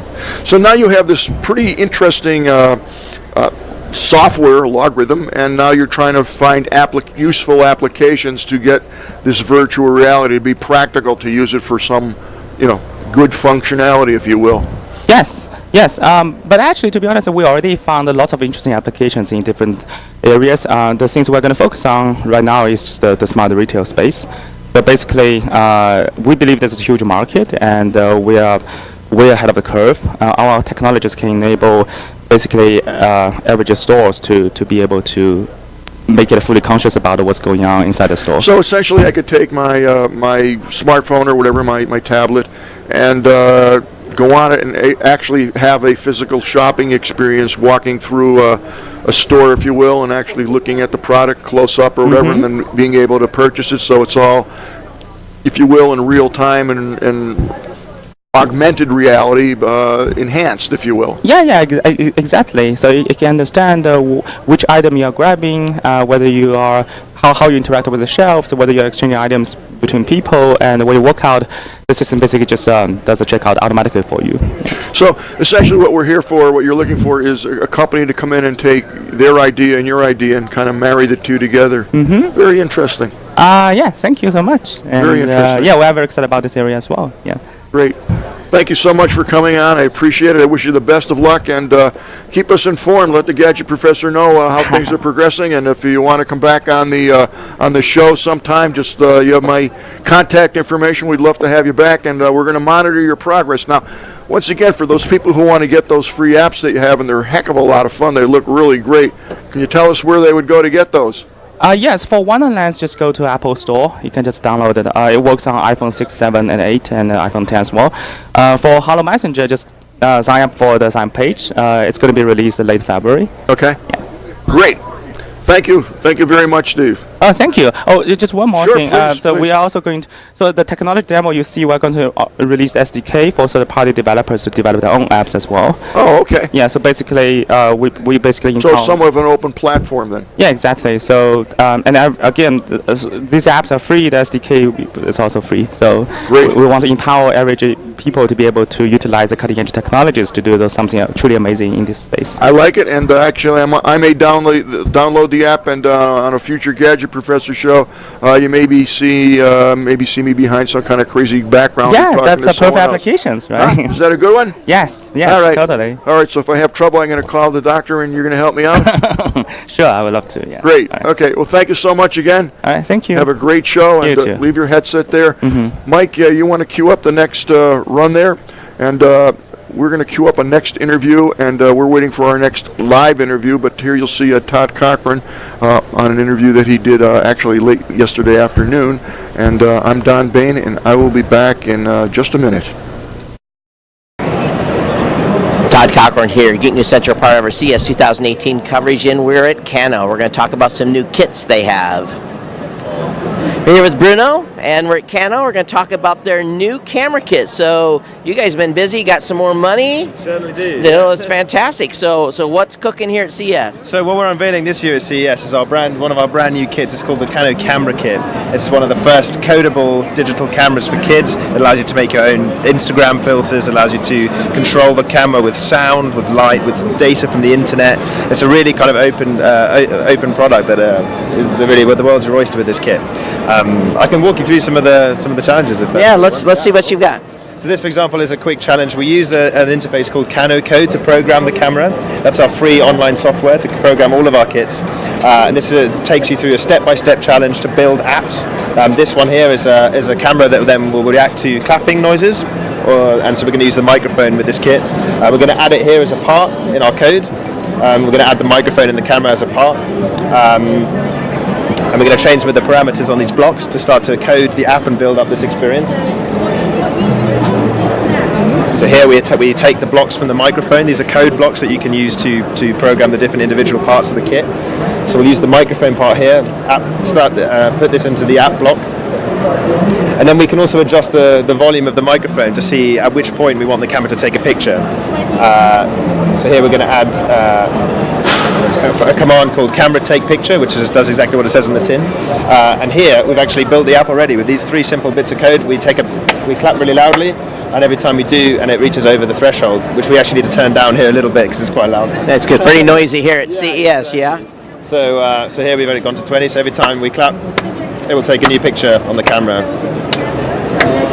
And that's a very, very simple project. You can see how code can interface with our physical hardware, and there are loads and loads of other challenges you can do with this kit to really, make your own camera. So when they get the kit, what do they have to do for assembly? Is there any assembly required? Sure. So the kit comes with something a bit like this. This is a kit of parts that you get. It's the same as all of our other kits. The kid will then, or the user will then follow this step-by-step book that we have, which contains a series of illustrations and a story-guided kind of build process. But it also teaches you a little bit about what is going on in the technology. Rather than just having a piece of tech and snapping a photo shutter, we teach you all about the history of cameras, light, and how these things actually work inside of the computer. Cano's been really pushing the envelope and helping develop some new coders out there that are going to get some experience, stuff that you and I had when we were kids to do these types of little projects. There was nothing like this, so we had other types of stuff we were using, but this is absolutely awesome. So what is this particular kit going to retail for? We don't have an exact retail price for now. We're hoping it's going to retail somewhere in the range of $99. So any date on when it's going to be released? I can't say for sure. We're hoping maybe to hit it at the beginning of 2019. Okay. So here's another kit from the folks at Cano, and they've got a lot of cool stuff coming. What's the website they should check out? So the website is www.cano.me. That's M-E. So Kano.me. Todd Cochran here, Geek News Central, CES 2018.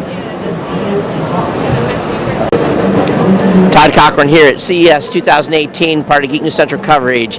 We're here at Cano, and we're going to talk about one of their new kits they've got out. It's called the Pixel Kit with Joanna. Joanna, tell me about the Pixel Kit. Yeah, sure. So here we've got a really engaging physical and digital creative coding experience. It's, as you say, a pixel kit. The first interaction with any of our kits is putting the technology together, building it, understanding what's inside. So you start with a step-by-step storybook that guides you through building your own pixel-like display. Very engaging instructions, simple to read, teaches you about light, about technology, really demystifies color and what's inside of the kit. And once you put it together, we have hours of step-by-step coding challenges with our software platform. So this here is Kano Code. It's a really engaging and intuitive way to get into coding for beginners of all ages. So what I've coded here is my own little heartbeat. So it's really designed, again, to blend the digital and physical experiences. In this case, my pixel display also responds to sound. So I've here coded that when my app starts and the microphone volume goes over a certain level, my heartbeat will get bigger. So sort of see it on the screen there. It's loud in here, so there's a lot of it's hard to actually get a good demo. Instead of you're like in a quiet room, it would really react. Yeah, your heart would really get exploded, but you can see when I'm speaking here Right, even. right. The microphone level's going over that in volume. I clap and it gets bigger. And there's hours and dozens and hundreds of coding challenges just like this. And not only that, not only are those available on my app, but when I share this, if I'm connected online, I can share with an engaging community of other makers, other kids and adults who have made all different sorts of creations. And once I get in there and I see that someone else has made a heart, maybe I want my heart to be purple. Or maybe I want this microphone to be a little bit less sensitive because I'm in a really loud room. So I can get in there and I can change the code. And again, that community, we've had over 45 million lines of code written by children in that community. So That's pretty awesome. So, for those folks that don't know Cano and what you guys are doing, what's your target age group for all these projects? So I keep saying beginners of all ages. Really, our system is designed for anyone who wants to get into coding. We've had kids as young as 4 and adults as old as 99. But really, I would say our sweet spot would be between ages 6 and 14. We are in living rooms and at home as well as in classrooms, and really that age group in classrooms is between 8 and 14 years old. Is this particular kit available now, or when's it going to be released? Yes, so this is available now. We've got thousands of young makers using it to create projects all over the world. So folks, some stuff going on at Kano. Of course, if you want to check it out, you go to Kano, Kano.me. That's the website. And pick up some kits, and these are great engaging products for those coders or soon-to-be coders that are out there. Exactly. And the other bit is in terms of where you can get the kits. So they're available online, as you say, but in Target and in Walmart, Best Buy, Toys R Us. So yeah, please come check us out. Todd Cochran, Geek News Central here at CES 2018. Awesome. All right, Todd Cochran here at CES 2018, and we're at BioKey. Sometimes at CES, it's just the things, the simple things that are the cool products that you want to buy. And we're here at BioKey, and they got a series of products that use nothing but your fingerprint to unlock locks, unlock your computer, you name it. So we're going to talk to Scott about some of the stuff that they've got. Scott, what are you holding there? Well, we call it the power of a touch, and we take your fingerprint and turn it into opening and closing different devices.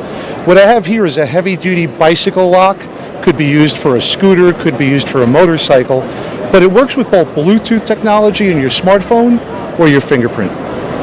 So if you're just going to unlock with your fingerprint, it's pretty easy to make it happen, right? Yeah, so the fingerprint area is protected, right? So we have a weatherproofing device. You open it up. You activate the fingerprint. You'll see the blue light will come on. You place your fingerprint down, and the lock opens. It's really that cool. Don't you like a demo that works the first time? That's absolutely fantastic. Thanks a lot. Thanks a lot. I appreciate that. So, and you've got a series of other products that are just simple. You've got padlocks that use a BioKey. You've got the ability to unlock a Windows machine or a computer if you don't have a biometric device on it already. We do. So right here is a padlock. Same technology. I could open it up with my phone, my smartphone, using either my fingerprint on my smartphone or my PIN number, or I could open it up with my fingerprint. So imagine going to the gym, you lock your valuables in the gym locker, and just come along here later and open up with your fingerprint. It's that easy. And usually if you're at the gym, you also got your phone with you because you're going in working out and you're listening to your workout. So if you can unlock with the Bluetooth or with your fingerprint. Or just, again, one of our this is just a Bluetooth lock, a little bit less expensive than our combination, and available at www.bio-key.com. So walk me through the price points here real quick. Sure, happy to. So on the low end, our designer locks are $39.99. These come in a variety of different shapes and sizes and colors and patterns. They're really for your laptop bag, your designer purse, really level 1 security. Then you get to our other selection of padlocks, and interesting here are the TSA locks. These are approved for travel throughout the United States at any airport. They're not going to cut the lock. It has a universal TSA key on the bottom. This whole journey started with our fingerprint readers, which allow you to open up your device without using a password. So if you have a Windows device for $39, we can eliminate those annoying passwords. We all culminate with our bike locks over here. So you saw our heavy duty lock, but we also have a series of fingerprint or Bluetooth locks in a variety of colors that come with a hardened steel cable. So we're real excited about the power of a touch and what it can do for consumers. So again, it's not always about the super fancy stuff. Sometimes it's the stuff that we're going to use in everyday life, and that's what it's all about here at CES. My name is Todd Cochran with Geek News Central, part of our 2018 coverage. How we doing? Well, hello everyone and welcome back. My name is Don Bain, the Gadget Professor. We are coming at you live from CES 2018. We are absolutely live and certainly in color, and we are broadcasting from the Sands Expo at CES. We have been doing this every 15 minutes. We come up with a brand new interview. I never know who's going to be here. I don't know their names. I don't know their products. And you learn as I learn. It's a lot of fun. We've had some amazing things come up and some not so amazing, but mostly amazing things. And right now I'm here with Nicholas Babin. How are you, sir? I'm good. How are you? I'm Don Bain, the Gadget Professor. Thank you so much for coming on air with us. And I have no idea what you do other than you do something with, looks like diabetes. That's correct. Okay, why don't we tell the folks right off the bat what diabetes is, because they just don't know. Diabetes is a disease, basically, that you have two types of diabetes type 1 and type 2, where the pancreas, the organ, doesn't work correctly. And so you need to help the pancreas with some insulin, which is a product like any type of drugs that exist on the market, and you need to inject yourself as a patient with insulin. Now, as I'm understanding it, diabetes is it's an epidemic. I mean, it's Absolutely. just it's out of control. Out of control. Certainly in America, I know you're a French-based company. Absolutely. But diabetes is it's rampant, and it's probably because of at least in America, the diet, the portions of food, the sugar intake, and you end up with diabetes and you don't know why. But if you look back at your diet, you're going to probably find out why. And if you're lucky, as I understand it, if you lose some weight and catch it early, you can reverse that process. That, as well as physical activity, because it helps as well. Great countries like Japan, where you eat very well, they have 9 million people with diabetes. Is that right? 9 million people. I didn't know that. Yes, so of course America, China, even France, we have great wine, great food, but we have a lot of people, 6% of our population has diabetes. Is it primarily diet-driven or no? It's diet-driven, but also it's genetic-driven. So it's DNA in there too? It's DNA as well, So yes. would you, I know this is probably not your area of expertise, but with what you do, it probably is. So what percentage would you say is actually, DNA opposed to diet? I would say about 70% DNA and 30% diet. And Really? the combination of both is just lethal. Yeah. So what happened to the other percentages there? If we have 30 and 17, what else? Oh, sorry, 70. 70. 70. 70. 70% diet? Yeah, no, 70% genetic. Oh, so it genetic. comes from the DNA, and Okay. 30% comes from the diet. Yes. It's really interesting. Okay, so that brings us to your company. You have Yes. some innovative technology, if you will, that will help people. Very innovative, because we won this year the CES 2018 I didn't know that. award Congratulations. for innovation. Thank you very much. Wonderful. So we're very proud of that. Yeah, I would be. And basically, our product is the only product in the world that calculates through an app, a simple app on the mobile phone, on the cell phone, that helps calculate the amount of insulin patient need to inject itself with. And that's based on 3 parameters. The first parameter is the physical activity. However, you've walked, you've went swimming, you played soccer, you whatever.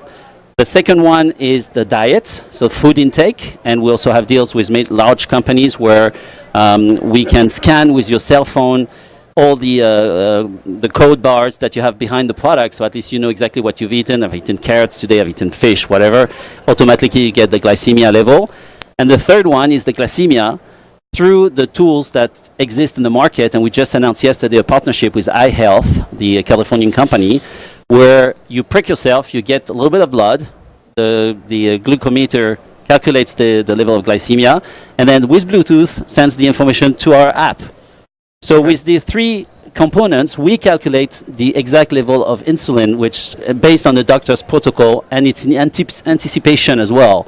So basically you say, last week I did 30 minutes of tennis and I had that level of glycemia, then we predict that in the next 2 weeks, next time you'll play tennis with about the same level of glycemia, you'll need to be very careful 2 hours later, because that's what happened 2 weeks ago. So it's really anticipating, predicting with some artificial intelligence. Proactive based on input. So it really helps patients to be autonomous. And that's why it's very important. Is when you have diabetes, it's a real pain, because you cannot travel, or you have to have everything with you. You have to be careful that if you do a hypoglycemia, you have no more energy. It's really difficult. With our tool, we can predict, and you can plan ahead, and you can live a normal life like anybody else. Interesting. So, are you selling the app, or you're selling the whole process around the app, the actual testing kit, the diagnostics, and the app to give you that No, we just sell the information? app. So we're waiting FDA approval. We're in the middle of FDA approval right now. That's got to be fun. It's a lot of fun.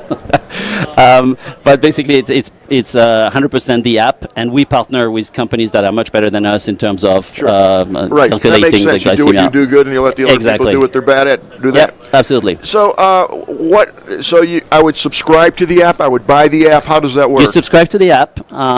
In Europe, the app is pretty much paid by Social Security and around, so it really doesn't cost much. Really? Yes, because because diabetes is such a big problem that they figure out that paying for an app about $20 a month it's going to cost Well, much in, less in than. the United States, it's probably just the opposite. They make you pay for everything that you really need, and everything that you don't need in Social Security is free.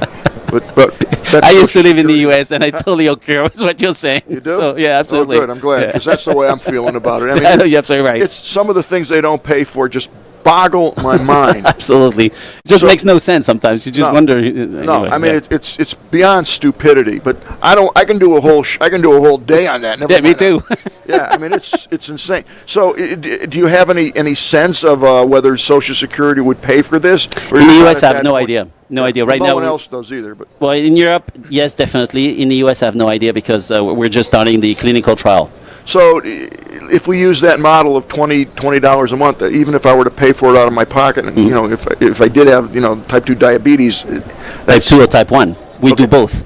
Oh, really? Both types, yes, absolutely. Well, type 1 typically doesn't take insulin, do Yeah, they? type 1 takes insulin. They could. Yeah, absolutely. Yeah. And so, Well, it would depend but upon because where you it's are in the because it's scale. anticipating, even if you don't take insulin, you can use this system because we anticipate the level of glycemia you're going to have. So the system is based on artificial intelligence, and it really can help you even if you don't take insulin level. So that's why, and also we have a whole side of community around it. We've called like a Facebook of diabetes. So you can choose your friends, and you can share recipes for diabetes. You can say, I went to that restaurant. It's absolutely great for Can I meet someone? diabetes. Can I meet- Can I meet someone who has my problem? And can I share information? Yeah, definitely. If you want to. Again, it's not like I understand. I'm kidding. I joke a lot. It's a fascinating concept, and when do you anticipate this being available? When do you? Yeah. If I had $1 for each. I have no idea. It's We're a hoping tough this year. process. We're That would definitely be hoping this year. wonderful. That'd be great. And you're here at CES primarily to do what? To find someone to partner with, to get the product knowledge out. Yeah, well, many things. Number one, because we got the award, so Right. that was very important to us. That's not an easy award to get. I'd no, be very it's proud not. of that. Yeah, I mean, we're really, very, that's very quite proud an of it. accomplishment. Thank you very much. Plus, so- you're in a space where you're helping people, and Yes, no one's exactly. going to complain about that. So that's Exactly. wonderful. So that's number one. Number two, we're looking for partners. That's for sure. Number three, we're looking for investors, like any startups. Sure. We're really well funded in Europe, but my thinking is that to have a special funding for the US, so at least we can really do it the American way, properly. Okay, so look into the professionally. future. 2, 3, 4 years from now, where do you see this going? It's going to be a global product, definitely, because 127 million people in China have diabetes. So we have to be global. We're the only one doing this. So 3, 4 years from now, we'll be an international company with offices pretty much all It would around. be interesting. I mean, just from an intellectual standpoint of view, to track how the diabetes. I mean, it's not like over the last 10, 15 years. It's not like this. It's like this. Absolutely. It's unbelievable. When you look at the numbers, it's just unbelievable. And you really think it's all diet. It's in China, they genetic and diet. But in China, at least my impression Oh, is it's they diet. eat a lot healthier than they do here. Nope, no, Chinese, they have a lot of sauce, they have a lot of, their diet has been terrible lately because they've entered, basically they love American diet, and so they got a lot of food from the US and everything. So Okay, China. so you're blaming the U.S. for everybody, right? I'm half American, so I'm I'm only allowing kidding myself. you. I'm only kidding you. I'm allowing myself. Yeah. It's pretty interesting, but it's scary. It is very scary. It is very scary. I don't know of any disease that's growing as rapidly. Well, cancer, pretty much. We don't even want to talk about No, that. no, we I don't. lost my wife from cancer, so. Well, my wife is ill from cancer. She has asbestos cancer. So let me tell you, I know what you're talking Yeah, about. everybody's been there, done that, in one way or the Yep. other. Yeah, I hear you. It's a fascinating product. I can see only good coming from this, and I really wish you the very best of luck with the approval from Thank you the very much. FDA. Now, please keep in touch with us because I will. I have a worldwide audience, and I'm sure everybody watching this, and people who certainly have diabetes, or if they don't, they know someone that does. This product is going to benefit everybody. And I like the science behind it, and I think it's a real winner, which so does someone else because you won the CES award. So that's pretty great. So keep in touch with us, and if you like, we'll have you back on the Gadget Professor show sometime great. after Yeah. CES is over. But we'd love to keep in touch with you and hear about your Thank product. you, me too. Great. Thanks a if lot. people wanted more information about this, where would they go? They go to diabylife.com, our website. And they'll get everything. They can connect with me, and or LinkedIn. They can find me, Nicholas Babin, NICOLAS Babin, BABIN, on LinkedIn. No worries. That's great. Well, thank you so much. Thank you very appreciate much. coming Really out. It was a appreciate lot it. of fun, and I learned a lot, so thank you. Thank you. Okay, this is Don Bain, the Gadget Professor, coming to you live from CES 2018, and I think Mike has another interview that we're queuing up, and I'll be back as soon as the next people arrive, and stay tuned for sure. We have action all day long, and tomorrow and Friday. Absolutely. Todd Cochran here at CES 2018. You know, CES is not just about stuff that we use. It's stuff that our pets are going to use. But if we're going to buy stuff that our pets are going to use, we want to get something out of it. And that's what Edward's going to talk to us about here at Petrick's. Okay, we got a dog bed. It just looks like a generic dog bed. It's not, right? It's not at all. No. So tell me a little bit about what you guys have got. And of course, you guys got an innovation award for this as well, right? Yes, we got 2 actually for Smart Home and Tech for a Better World. So we're excited. Okay, so give me the pitch. All right, so this is the world's first smart pet bed. It tracks your pet's weight. It also does heating and cooling. So it's literally one of the coolest beds ever. There's a lot of benefits with that type of system. So right now in the industry, weight management is a big problem for cats and dogs, and vets would love it if their pet owners would weigh their pets more frequently because it allows them to get more information and get ahead of health issues. Well, on top of that, by being able to track the weight, we also include an activity tracker for free with the bed so that we can also track their activity plus their weight, and it works as identification for the pet. So that allows you to have more than one pet for one bed, and it recognizes which one to adjust the temperature to based on their personal needs or their climate, if it's too hot for that type of breed or they need cooling. So yeah, it's really the ultimate solution to manage your pet's health passively and conveniently and stay ahead of health issues before they become more serious. You know, one thing too is a lot of people, it depends if you live in the city, you may have someone that walks your dogs because you may be at work. So this also would give you an indication of if that person actually did exercise your dog that day as well, right? Absolutely. It'll track their calories or steps. Are they getting the right amount of exercise for the amount of calories that they're intaking on a daily basis? And so we can really help them shape into their weight zone. And just like anybody on a diet, you typically stand on a scale to check to see if your diet's working or if your exercise is working.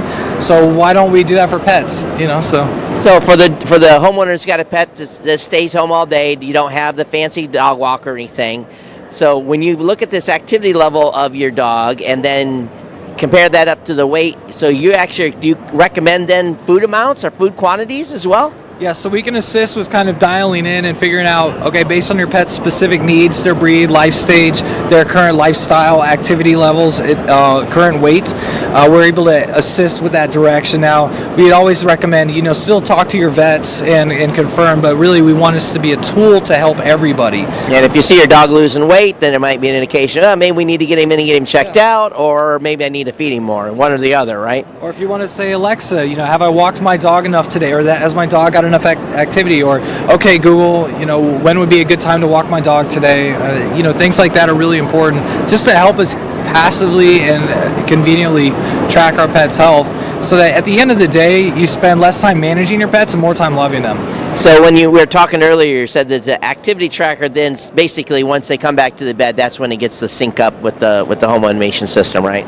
Correct. Yep. So tell me, what's the price points here on all this? So the beds starting out small, medium, and large. So and the price range would be $100 to $300, and small would typically be up to 25 pounds, and then medium up to 50, and then large up to 100-pound dogs. And if I got a dog that likes to chew the covers off things, how do we handle that? That's okay. We thought about that. So the covers and the cushions are completely removable and replaceable. So we knew that there's some dogs that like to chew, and we didn't want you to have to replace a $300 bed because they chewed up the cushion. And so it also allows for future designs as well, so you can make sure they're accustomed to your decor. So yeah, completely machine washable, replaceable, and future designs to come for that. Very smart. So, you guys got to go to Petrick's, Petrick. I almost screwed it up. Petricks. Yeah, it's like Pet Metrics. Pet Metrics together. Okay. Yeah. So, make sure you guys go to the right website. Okay, very, very cool. Anyway, Todd Cochran here, Geek News Central, part of our CES 2018 coverage. Hey, hello everyone. everyone. This is Don Bain, the Gadget Professor, coming to you live from CES 2018. Thank you so much for tuning in. We are here absolutely running the Gadget Professor show, and obviously we're here with the Tech Podcast Network. As you know, we're doing a new interview every 15 minutes from 9 in the morning until 4 o'clock. I personally did 5 hours of interviews yesterday. I do a show for the people at Live View, and we were over at the Cosmopolitan yesterday, and that was a lot of fun. Saw some crazy stuff. Today has been off the walls. I'm seeing so many cool things, so many really what I would consider new innovations. Unlike last year, I'm seeing a lot more in the research and development area. I'm seeing some phenomenal medical products. I mean, that gentleman that we just had on about the diabetes app, oh my God, I mean, that thing is really something. And as I said, you know, diabetes is just off the Richter scale around the world. And here's an app that's going to scientifically help those people who need insulin and make their lives easier. And it's a very thorough, very a workable app, very user-friendly, and we're going to follow that. I really hope they get through FDA approval. It's a tough process, believe me. It's a real tough process. Okay, for now we're going to have some fun. I have Mr. Rob Dyer here, and he is from one of the coolest companies around, GameVice, and Don Bain here. Thank you so much for joining us. I know you're a busy guy, but thank you, Don. You break up the tech monotony with some fun stuff, and I appreciate that. No, absolutely. So tell us, Rob, about what you have today and a little bit about GameVice for those people who don't know. But if you're a gamer, you're going to want to stay glued right now to the set. Thank you, Don. And yes, we're going to change it up right now. We are nowhere near serious about where you are with diabetes or anything. Yeah. We're going to show you how to play games on your mobile phone the way you used to play with with consoles. And the GameVice turns your mobile phone into literally. Let's just turn that right around here. Literally turns it into a console device, just like the old PSP. This is cool as could be. It's really well made, as all their products are, but this literally slides on to each end of your phone. Like a Vice. And, yeah, GameVice. But I got to tell you, you know, the app, the texture of this, the feel, the tactile feeling, oh my God. I mean, it's like you bought a gaming device, you know, but you just attach this to your phone. And this is the big reason why Apple supports it so much. So if you go into an Apple store, we have an entire bay there dedicated doing nothing but showing how well GameVice works with an iPhone or an iPad. A tactile feel. I mean, it's there. It literally feels like you're playing a console game. So, and the big deal here is the difference between what we have and other controllers have is that it's hooked right into your Lightning port. It slides right in. Unlike a Bluetooth that has a little bit of latency, this slides right into the Lightning port, and you have no latency. It's a direct connection. And direct connection. All due to all good news to the Bluetooth users. I mean, we love it, but there's nothing that's going to take the place of that direct connect. Believe me, you know what? Even people are going to hate me for this, but it's my opinion. Even with the Wi-Fi, even in my house, I'm old school. I want that Ethernet jack cord. I want that in the back of my computer. And it's the same thing when you're gaming. You want that direct connect. That's what it's all about. That's what the game is about. You know, now. Yep. And you don't have that just hundredth of a millisecond latency that changes everything. Right. So that's the beauty of this. So you have games previously that were unplayable on touchscreen because of the latency and because of touchscreen. So games like Grand Theft Auto, games like Crazy Taxi that I have here right now, games like Call of Duty, NBA 2K, FIFA, you know, all the stuff, all the stuff of Street Fighter. And so, in fact, on the version of, I'm going to leave with you the Street Fighter version that we've done with Capcom, it gives you that absolute immediacy playing-wise when you want to either play against somebody or play against the computer that you don't have otherwise. Yeah, but that's kudos to your development system that the people behind the scenes there that actually took that into consideration and give you that instantaneous feeling, because even that nanosecond delay, in your head, if you're a gamer, you know that if you're on the Bluetooth or whatever, you're calculating that half a second. So instead of hitting now, you're just now. But with that, it's just the gameplay. Yeah. So the beauty of this is that, like I said, Apple supports this. We also have an Android version that just came out. Oh, really? Just came out. Supports the S7, S8. We also support all the iPads, all the iPad minis. What about the, if you have like the 6S, like the big one? Yes. So pretty much any phone. From the 6 up to the 10 or the X, this supports. But you have to get the right size, or that one size fits all. One size fits all. Better yet. So as you transfer the backside cinches up. Oh, okay. I didn't even notice that. Wow, you guys Cinches thought it of up. everything. And so you can, literally from the 6. How cool is that? Because I know all you Apple dudes out there. Your iPhone dudes. I mean, you got the 5, and you said, "I'm not getting the 6. It costs too much." You bought the 6. I know you did. And then you went to the 7, to the 8, to the X, and it's just buying one controller. This now. fits it all. One size fits it all. One size fits all. These guys, GameVice, they think ahead of the. We wanted to make sure that you didn't have to overextend yourself and pay more to upgrade. That's awesome. Yeah, it is. It really is. So we just did a big deal with Minecraft. No kidding. So the big thing about the GameVice is that it goes all the way down to kids, up to teens, millennials. Everybody wants to play with this. Yeah, I'm sure. Yeah. Tell me the price point on this. So we just literally reduced price. You did? Who ever heard of that? We literally reduced price right before Christmas, $79.99 for the iPhone and Android version. It's very, very affordable. It's great to have, and we're thrilled to have the ability to sell this across Costco, Best Buy, and Apple stores right now. Plus the fact it's it is the best one out there. I mean, I've tried a bunch of them. This just works on steroids. It's so well made. If there was an issue, what's the warranty with that? Oh, if you have a problem, return it. We take it right back. Okay, so you heard. I didn't make that up. He said it. No. Name another product that will do that. I mean, these just don't break.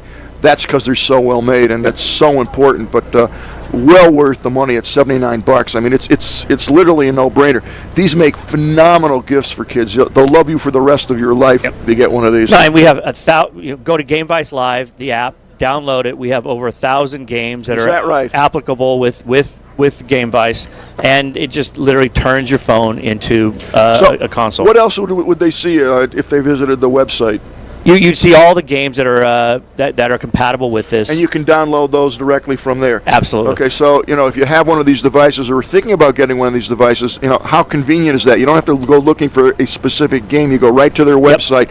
You find what you like, and you can download it from there. Yeah, exactly right. And it's literally like you're playing the old console games. You have Assassin's Creed, Call of Duty, Grand Theft Auto, NBA 2K, FIFA, Madden. It's like you're playing endless. It's like you're playing your old PlayStation. That's great. Okay, what's your favorite game? My favorite game right now, I actually play Crazy Taxi all the time. You do? Yeah, I do. Old school, very old school, very old school. Great. The other thing I like about it, and I travel, fairly frequently, and I see people on their phones, trying to, Yep.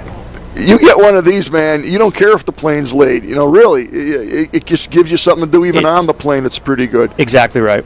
There you go. Exactly right. Interesting. So, if I were to look in the, in that big glass, what would I see in the future? I think you're going to see the ability to have every game that is just hard to play touchscreen. They're going to be compatible with controllers, and you're going to see this across all the Apple products, and you're going to see it across all the Android products. Which one is more popular right now, the Androids or the iPhone? iPhone, by far. Really? iPhone. Yeah, it's just much more of a gaming device right now. Yeah. Yeah. Interesting. Yeah. Okay, I have a question for you. Actually, one of my fans wrote this in. I don't know the answer. Are there components that you make that will go on a tablet?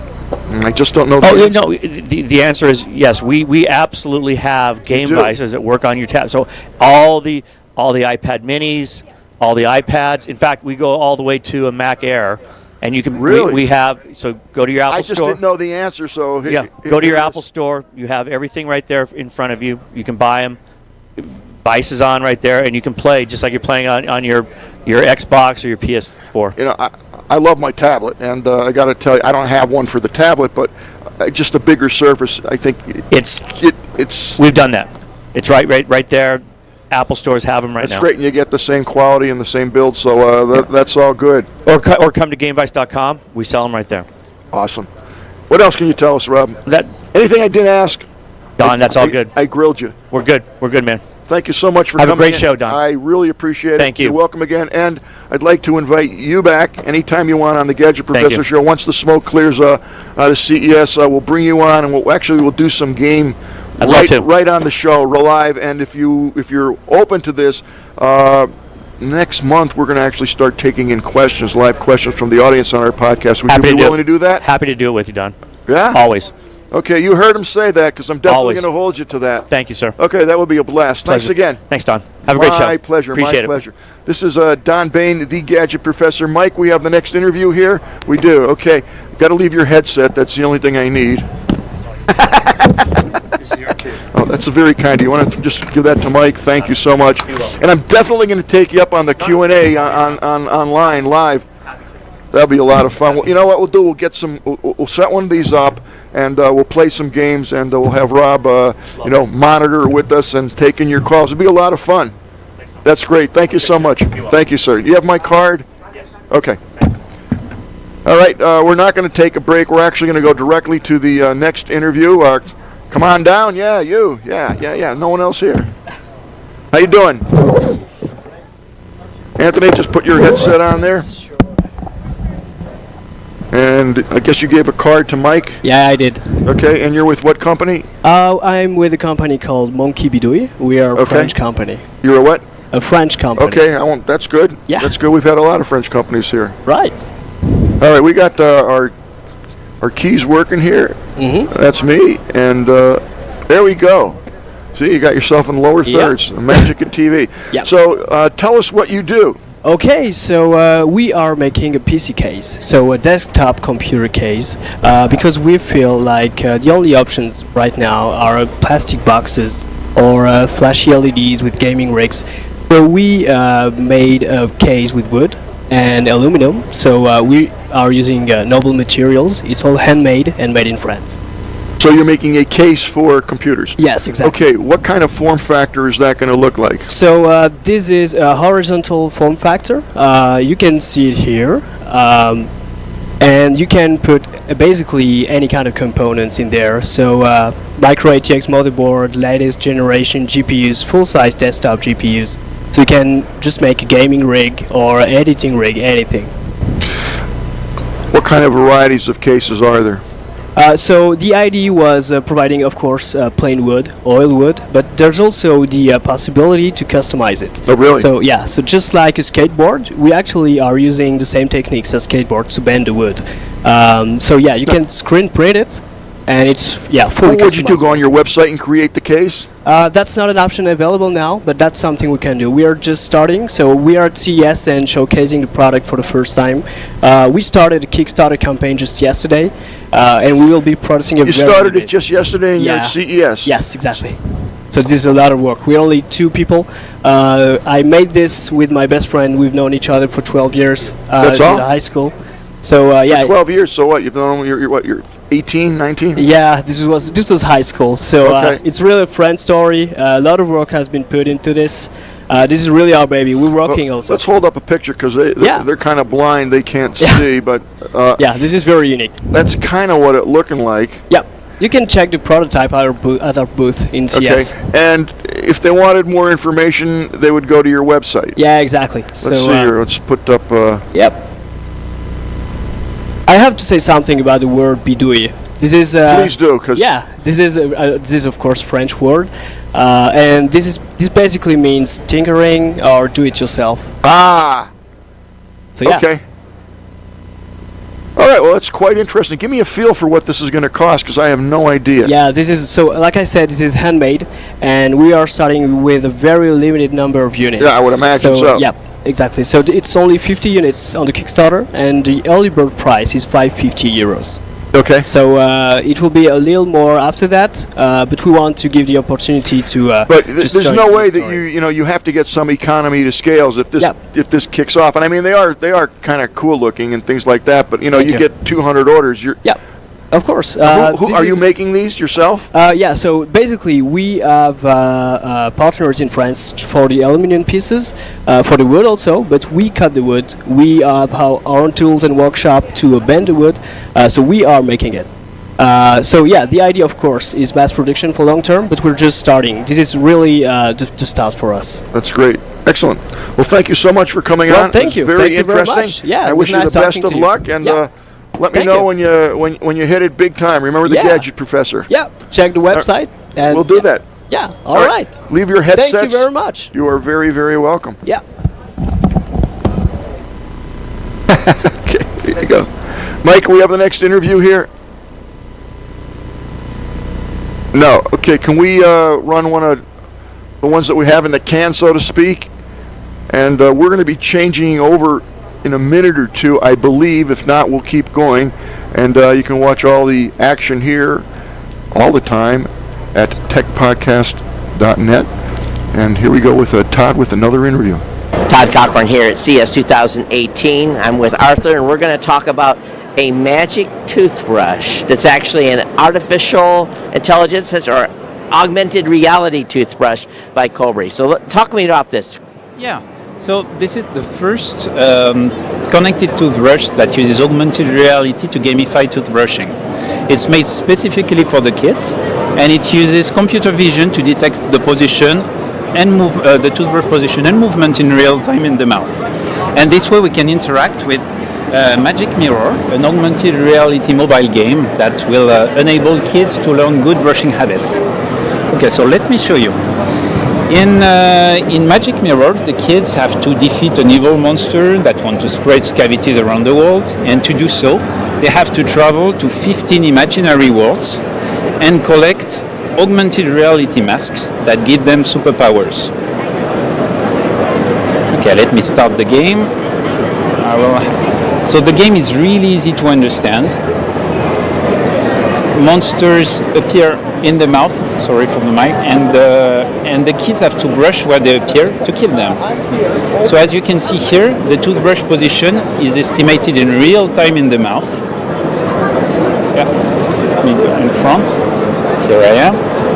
At some point during the game, you will see that a boss wearing a mask, it's this one appears. And if the kids fight it, they win the mask. So it's displayed in augmented reality in the mouth. Okay, let me do a few seconds more. The last monster. Here it is. So at the end of the game, we can see a checkup screen where the kids and the parents can check which areas have been properly brushed, which areas were missed. So actually with this application we are tackling a very serious issue, because we know that tooth decay is still the most common chronic disease among children, and we think that we could prevent it easily. And with such a solution, we not only motivate kids to brush, but we also teach them how to brush well with proper guidance and feedback in the application. So actually during the game they are told when they are brushing too fast or when their brushing technique is wrong. Also, after the brushing session, kids can take a picture of themselves with the augmented reality mask they've just won. The picture is then available in their gallery and also shared on the parental dashboards. The parental dashboard is really important in this solution, in this application, because it gives peace of mind to parents with the evidence that their kid brushed and that they did it well, actually. As you can see here, the parents can see a calendar of the brushing session, as well as the brushing quality, or even the picture of the magic mask that the kid brushed. So that it actually shows them which areas they hit the most and which areas they may have gotten a little light on. Even though they got the mask, they can say, okay, honey, you need to go on. You need it. Yeah. The masks are a way to motivate the kids to progress in the game, but for the parents it's more interesting to see maybe a zone is constantly missed in the brushing, so the parents can do some additional teaching. But the application itself is already teaching the kids, because if they are not doing the movement right, they won't win the mask anyway. So I know this product is not available yet. When do you expect this to be available? What do you think the price point's going to be? Yeah, at the moment, we expect to make the product available this year in 2018, probably during Q3.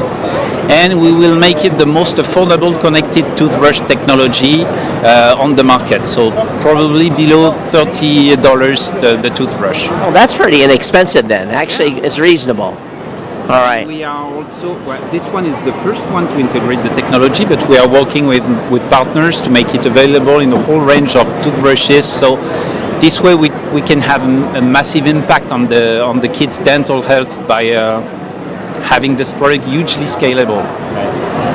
Well, there you've seen it. The very first augmented reality toothbrush here at CES. My name is Todd Cochran, part of Geek News Central. Check us out at geeknewscentral.com. Thank you. Well, hello everyone, it's Don Bain, the Gadget Professor. We are back in action, coming to you live, CES 2018. We are at the Sands Expo, and we are continuing with our new interview every 15 minutes. We've had some phenomenal interviews, some phenomenal products. We've had some pretty crazy products. That last one, I don't know. In fact, I don't even see him scheduled here, but hey, if he snuck in, good for him. You never know what's going to happen. It's all live. What can I tell you? Yeah. So we are here with Phone Bud, and Mr. Dixon Chu is here. And I remember interviewing you, maybe 3 years ago. 2016, 2000. Well, we're both here, so that's good. Yes, so tell us, what's new with Phone Bud? Phone Bud, this year we are introducing Phone Bud World. Phone Bud W. This is a internet roaming device that can provide 3G or 4G connection in more than 80 countries. So indeed, it is a dedicated product that designed for travelers. PhoneBud W, this specific product is targeting travelers visiting to Asia, especially to Southeast Asia and China, including Hong Kong and Taiwan. So it's a hotspot, basically. Yes, basically it is a hotspot. In today's lifestyles, everybody needs to always look for hotspot when you are traveling. So we are producing this to solve the problem, because a lot of travelers, they actually need to have uninterrupted internet connections at a very low and competitive cost, without the hassle of switching the numbers. Oh yeah. Swapping the SIM cards. SIM cards, and one pain in the neck. endlessly looking for the It's a internet through the nightmare. cafe and any location. So this will solve all the problem. Yeah. So tell me, how do I know what countries this will work in? For example, I'm just pulling this out. Yeah. What happens if I want to go to Cuba? Yeah. Cuba is supposed to be here. We have a list of more than 80 countries. Okay, so you have a list. We have a list of Is more than Cuba 80 on there? countries. Okay, let's take a look. Well, I was in Cuba recently. That's why I'm asking. And literally, there was no internet. There were certain places within Cuba, where I was, down in Old Havana, where you would have a Wi-Fi spot, and everybody was there. Yeah. But interestingly enough, everything was blocked. You couldn't get Google. You couldn't get CNET. You couldn't get anything. And, Okay. but there was internet. So I'm just curious if this device If it is alleviates that situation. we Probably don't- not, but I just don't I know. don't think, yes, I don't Okay, think we I was have just Cuba. curious. Okay, Yeah. I didn't mean to give you a You tough have- question, but yes, yes. Okay, so if I go to Hong Kong, I go to China. Yeah, that's no problem. We're no problem. Yes, and yes. it automatically knows where you're at. Yes. And it will pick up the best signal. And how does the cost work? How do I know what I'm Yeah, paying it for? is like we are selling this at targeting to sell it 129 to 169 US dollar, bundled with 24 gigabytes of internet specialized in China. So if I go to China, I know I'm already set up, if you will. Yes. And it's already been, quote, prepaid for because. Yes, yes. And what happens if I need more juice? If you need more, then you just need to top up. So we are offering a very competitive price because we are analyzing the comparison of all the telcos offering in this region. Therefore, we are specialized in Asia, especially in China, Southeast Asia. You know, So- Dixon, the ease of use right there for me, it's almost a no-brainer because I don't want to deal with the SIM card. I don't Yeah. want to find out who the carrier is, what I got to Yes. do to my phone to be compatible, so on and so forth. You know, I'd rather pay the money, have this unit with Yes. me. It's portable. Also, it has a nice LED screen there. I Yes, noticed. yes. Can you pop and that you on for me? can, it is actually valid for 1 whole year. Really? The data is valid for 1 whole year. I don't know of another product out there that does this yet. I think there are some other similar product, but the lifespan is not so big. We are designing this with a 10,000 milliamps per hour for the batteries. So this battery can last for 36 hours continuously working. It's 10,000 milliamps? 10,000 milliamps. Okay, so you know if you watch the Gadget Professor show, and I've done a slew of programs on chargers, phone chargers, and if you remember, I always said don't buy one under 10,000. 10,000 Oh, yeah. you get the 2, the 3, the 5, the 8, they just don't have the long-term juice to power what you got to do the recharge. So this one is 10,000 million, which gets my approval. You didn't skimp on that, and the form factor of this is very luxurious, and it looks really good. And because of the power is huge, so other than the internet routers, you can be wireless charging as well. You can actually charge your phone. So that's a huge plus. Yes. A huge plus. And you can charge with wireless charging or with the cables. You can still fix with the cables, and then you can charge both phones. You can fix this. Okay, and this will come with a standard power charger? Yes, exactly. How long does it take to charge that unit up? For normal, this one is about 1-2 hours. Okay. But for wireless, maybe you need another 50%. Okay. Yeah. So again, it's convenient. The form factor is great. You can put it in your pocket. You don't have to worry about it. And what I like about it, you get off the plane. Yep. You're in Hong Kong. You're in China. Wherever you're at. You just switch it on because I am a traveler. I travel everywhere. So I face the problem always, and my friends face the same problem. Sure. So therefore we say, why not we just do it? Therefore we are coming out with the 10,000 I think it's a great innovation. Yes, I really do. I think it's great. And the price point again is about $175, $180. Yeah. 170 below. Okay. 170 below. And this will be available when? In this April and May. This April. So that's coming up pretty quick. So the phonebot.com we will be announcing in phonebot.com, and then we will come back for the different exhibitions. Where will people be able to buy that? April and May. No, where? Online. Yes. Yes. At your site, or will they be like Amazon or? Yes. We'll be in Lazada, in Amazon. Yes. Okay. Yeah. And for more information about the unit now, you can go to the phonebot.com. phonebud. Phonebud.com. Yes. Dixon, this is awesome. It's always a pleasure seeing you. Thank you so much for coming on the Gadget Professor Show. Thank you. And when this is ready for prime time, give me a call and we'll put you back on the show. Next year I'll come back. I'll give you one. Well, no, I'm saying we'll put you on the Gadget Professor Show after CES in April. Give me a call and we'll have you on the show remotely. All right. Thank you. Okay? Thank you. All right. Thank you so much. Thank you so much. Thank you. Don't forget to leave the headset or we're out of business. Okay. Thank you so much. Have a great show. Thank you. Good luck with that. Very, very good idea. Yep. I like it. That's a very good response so far. I'm sure, and the form factor, the wireless charging, it does it all. Good job. Thank you. As always, they make a good product. Thank you, sir. Thank you. All right, is our next interview here? It is. Okay, so no pause. We're going to continue straight through. The Gadget Professor likes to attack these things. That was an interesting product. They make pretty good stuff. I remembered him from a couple of years ago, and they've come a long way. But that charger seems to do everything. It's wireless.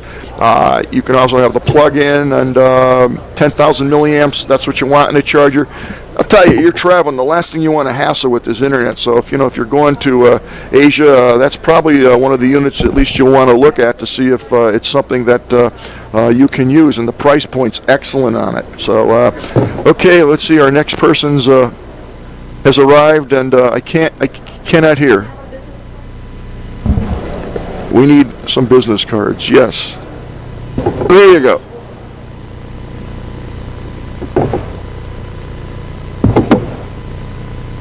All right, we are. Hi, Adler. How are you? Nice to see you. Want to put your headset on there? Okay. This is our product here. Great. Okay. Okay, and you are Adler Shen. Yeah. Nice to meet you. Yeah, please put your headset on. Okay. So I can hear you. You can hear me? Yeah. Okay, I'm Don Bain, the Gadget Professor. Thank you so much for coming on, and tell us what company are you with, and what are you going to show us today? Okay, our company named PiSoft, founded in 2012 in Shenzhen, like Silicon Valley version in China. Right. Yeah.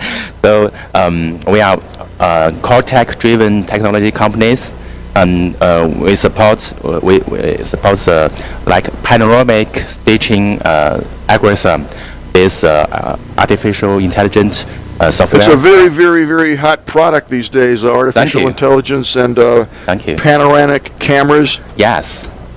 So you have a new entry?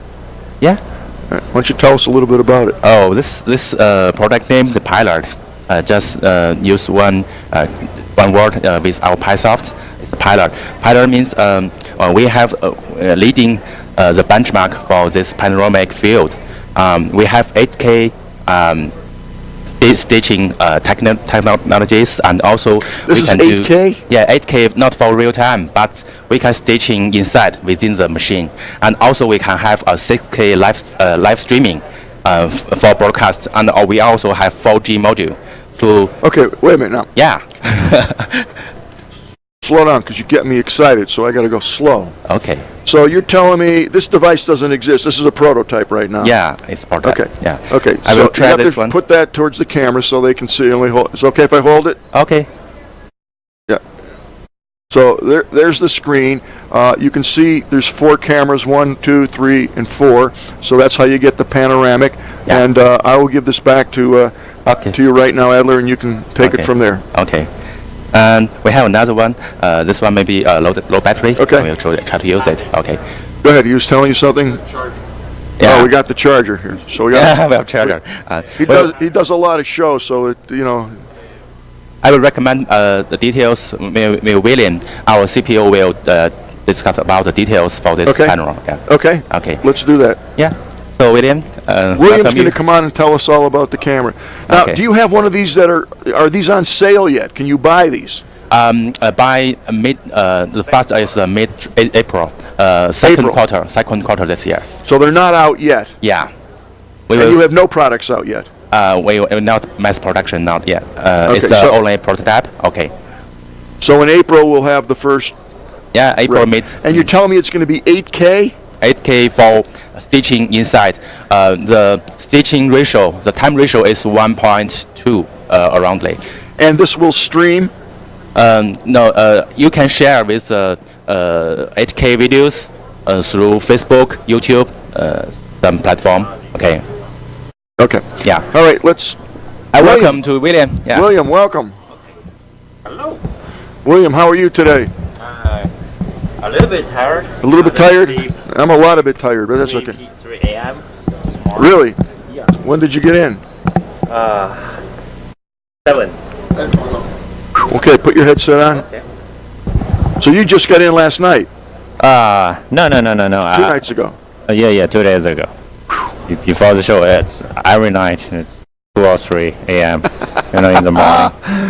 Okay, so tell us about this device, William. Okay, all right. So this is a. I don't have anything to give you. I have no coffee, no cookies, nothing. They don't feed me here. I don't even have. I have water. Do you want water? It's all right. I'm free. I'm a passion people. But Okay. sleeping is not important for entrepreneurs. Really? Yeah. Okay, I know that. I never sleep. Yeah. So this is a professional level panoramic camera. That means it's a little bit expensive for daily use. Okay, let's get it right up front. How much does this thing cost? Estimation will be around $3,000. Okay. Above, more or less Okay. around that area. So it's providing 8K panoramic video and image. So it's quite decent for VR goggles. You're creating content with this, and you see on goggle it's quite clear. This is a prototype, but still it's working with 8K. I can show you later. Yeah, we want to see it. And also, I think the most important part for this panoramic camera, what's the difference between this one and all the rest? First of all, it's an all-in-one machine. You don't need a PC to do the post-staging part. Everything is finished inside this camera. Okay. No PCs, no mobile phones, nothing else is needed. You can interact directly with the camera itself. You get screen, as you see. Yeah, I saw the screen. Yeah, and it's very simple to use, just like your mobile phone. So it doesn't do live streaming per se. No, it does. So we do real-time staging. This is a second advantage for this product. We do 4K and 6K real-time stitching in machine. That means you can live stream the video directly to anywhere. And in what resolution? 6K? 6K. Well, who cares? Maximum I mean, they're not 6K. doing 4K as it is. I mean, Yeah, 4K, 6K all works. But for 8K, we can't because we didn't. I designed this machine to reach 8K real-time staging in at this camera. point in the game, does it matter if it does 8K? Seriously. No. Does it matter if it does 6K? Yes. It does. Who's using 6K? Let's see. 6K is good enough for VR goggle, but 4K, I don't think it's a right player Okay, in that's this what field. I'm asking. Yes. Okay, so it will do 6K, no problem. Yeah. So what kind of card does it take inside? TF card. Input 1 is working. You don't need 4 or 6, blah, blah, blah, blah. Right. And what size card? 128, 256 all works. But you need a class 10 because... Oh, absolutely, class 10. Yeah. The class of the card basically refers to how fast it can process the Yes. information. So when you're dealing with that high rate of data, you're going to need a card that can keep up with that. In fact, if they made a 12 or 15, you'd probably use that, but they don't have those yet. Exactly. They don't have those yet. What about the lenses? You don't have to worry about focus because they're automatically going to focus. Didn't get focus. Okay. And what about above you? In fact, if you see, there's a slightly angle here. You Yes. see it? So the above is perfect. Yep. As long as we... So the lenses here are slightly tilted up. I don't know if you can see that on all four sides. So what happens is that's actually going to, these four when stitched together will actually give you that panoramic view, if you will, that parabolic view. And what about the bottom because they're tilted up? Yeah.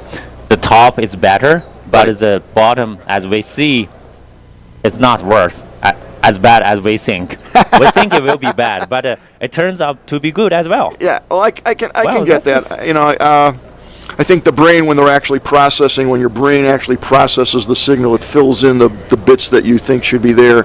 It fills them in for you, I think. Yeah. Okay, so the screen is here. So if I was using this, do I have an app? I must have an external app, or I'm all on the screen Nope. watching this? It's standing alone. You can just use the screen and do everything. Okay, so this is a tad heavy. Do you have a mount or a recommended gimbal or something that you would put this on, or do you expect people just to hold this like so? You can hold it. It's working, but we suggest you use something to... Yeah, because it's fairly heavy. So I would think that if you're doing a video with this, you definitely want something to put it on, but you also probably want something with the kind of a gyro head on it to kind of...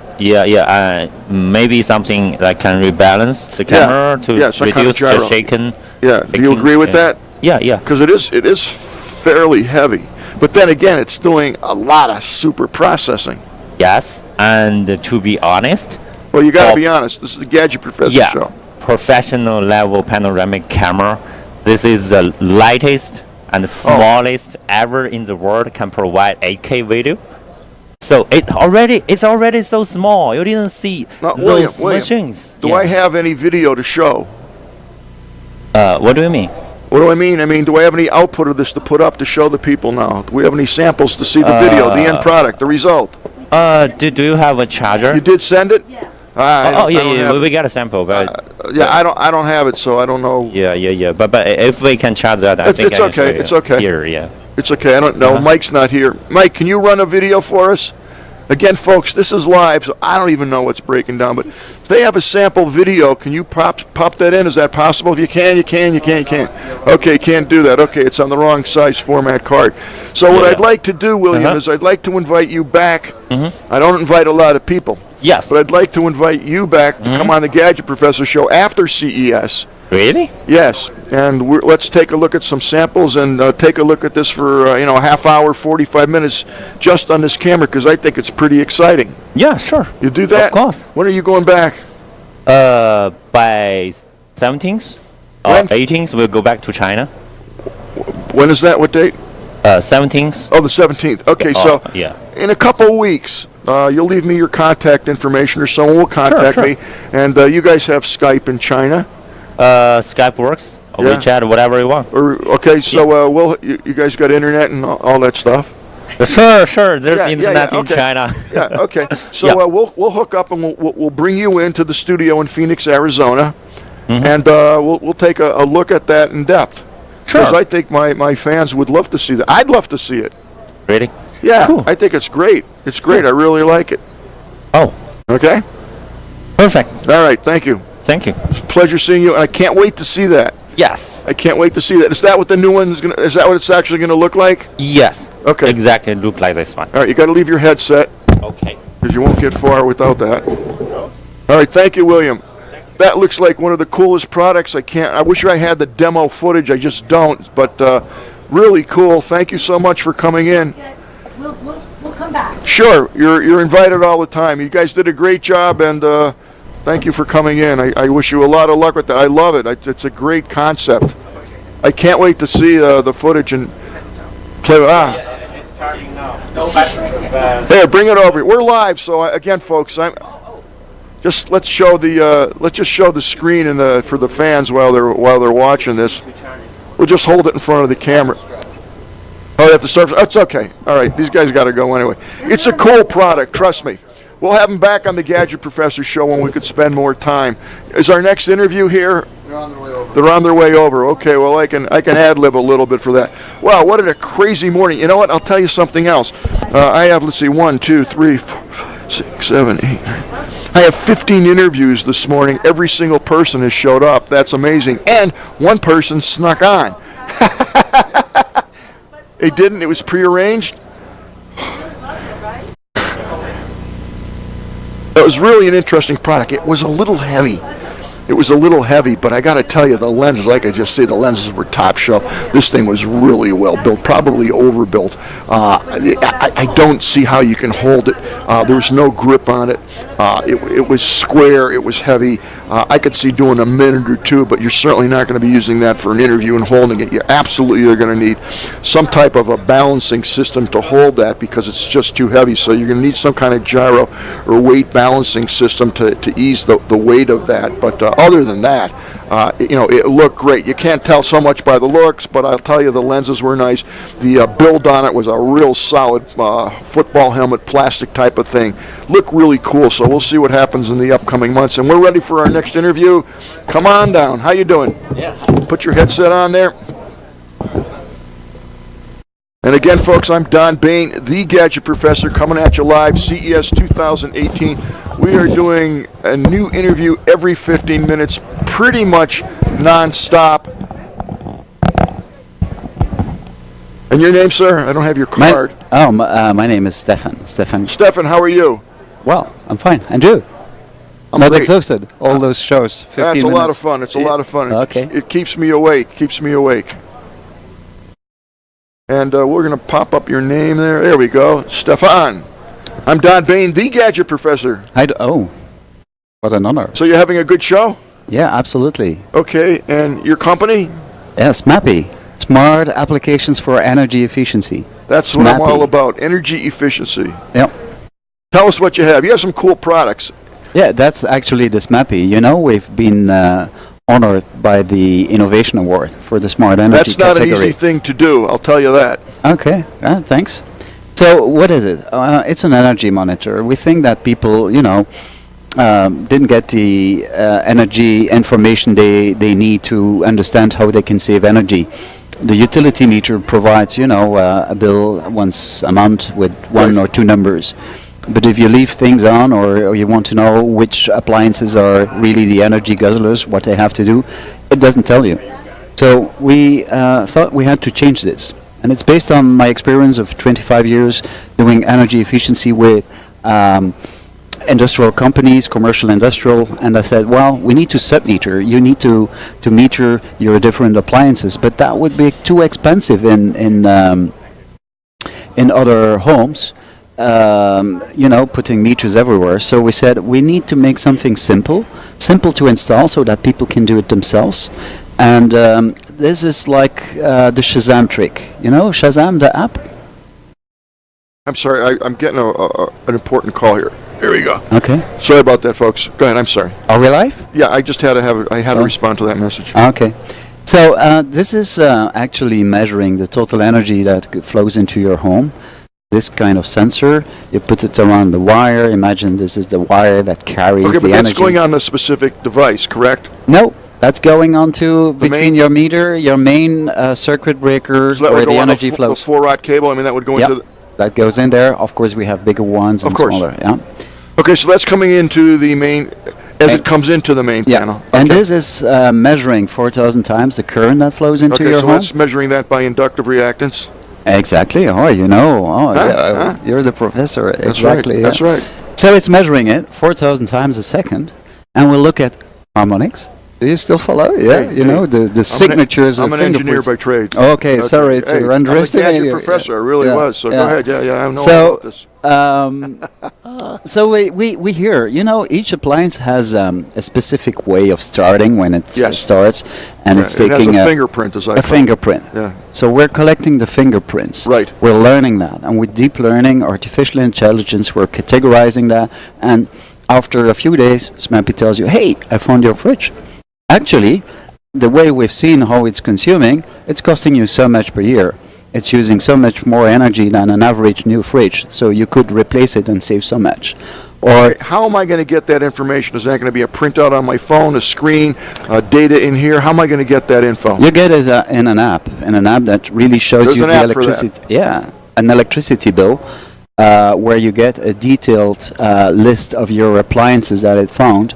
So you have a breakdown of your total electricity bill in dollars, and then we break it down into your 20, 30 appliances. So it will essentially detect everything that's in my house right down to a lamp. It will detect up to 20 watts. I mean, you know, you have things, stuff like 2,000 watt, 4,000 watt. So 20 watt is really 200 times less than 4,000. Okay. It's So a big we're- factor. We're looking at the heavy duty stuff that's in the Yeah, house, which more or is less. actually the most important thing. Okay, let me paint a scenario for you and tell me how if this would fit in. Let's say I have an apartment rental, and I have a pool filter, a pool motor. Yep. I have refrigerator. I have air conditioning. I'm in Arizona, okay, and something in my house is just sucking an incredible amount of energy, and I have no idea what it is. And then the house gets vacated, and I'm still getting insane bills. There's no one in the house, but I'm getting really $200-300 a month, and there's no one in the house. So I'm left with figuring it's either the pool or the air conditioning, because there's nothing else. That the refrigerator's not going to create that kind of bill. Mm-hmm. Is this the type of device that would gather that information and tell me? Absolutely, because Wow. it's look, I'll try to. We have very bad Wi-Fi here. Too much people. Sometimes we don't have Wi-Fi here. Yeah, voila. So indeed, it Okay. says error. I'm That's sorry. okay. But I'll be patient. What we show here is bubbles. Bubbles that show you really your instant power you're draining. It's updated every 2-3 seconds. And as such, when you turn on something in the home, it says, "Brrr," it's 2,000 Sure. watts. So if you want to know which one is it that takes the 2,000 watt, Yes. just turn on the one and the other, and you'll see the one is maybe 500 and the fantastic. other is 2,000. So you can, Does it in date real the time that the device goes on? and well, it does two things. You can see it in real time, so you turn on and off, and you see exactly every appliance individually. But it learns also to recognize them after a while, because 2,000 watt and the way it starts with reactive So it power, it's a learns. motor. It learns, and then it presents you this in a list and says, "Hey, I found a motor. I can't tell you if it's your garage door or your lawnmower, but it's a motor, and you just used it." Oh, well, yeah, I just came with the car Well, in the it could home, also so be that's as the simple garage as door. if the pool motor turns on, the pool filter motor turns on at 3 o'clock in the morning. That's a pretty easy one if you see the Absolutely. data on that. And Because you have a list of events with the names of the appliances. that But- is a really clever device. Yeah, but fridges, microwave, are auto-labeled. You don't even have to say this is it. Right.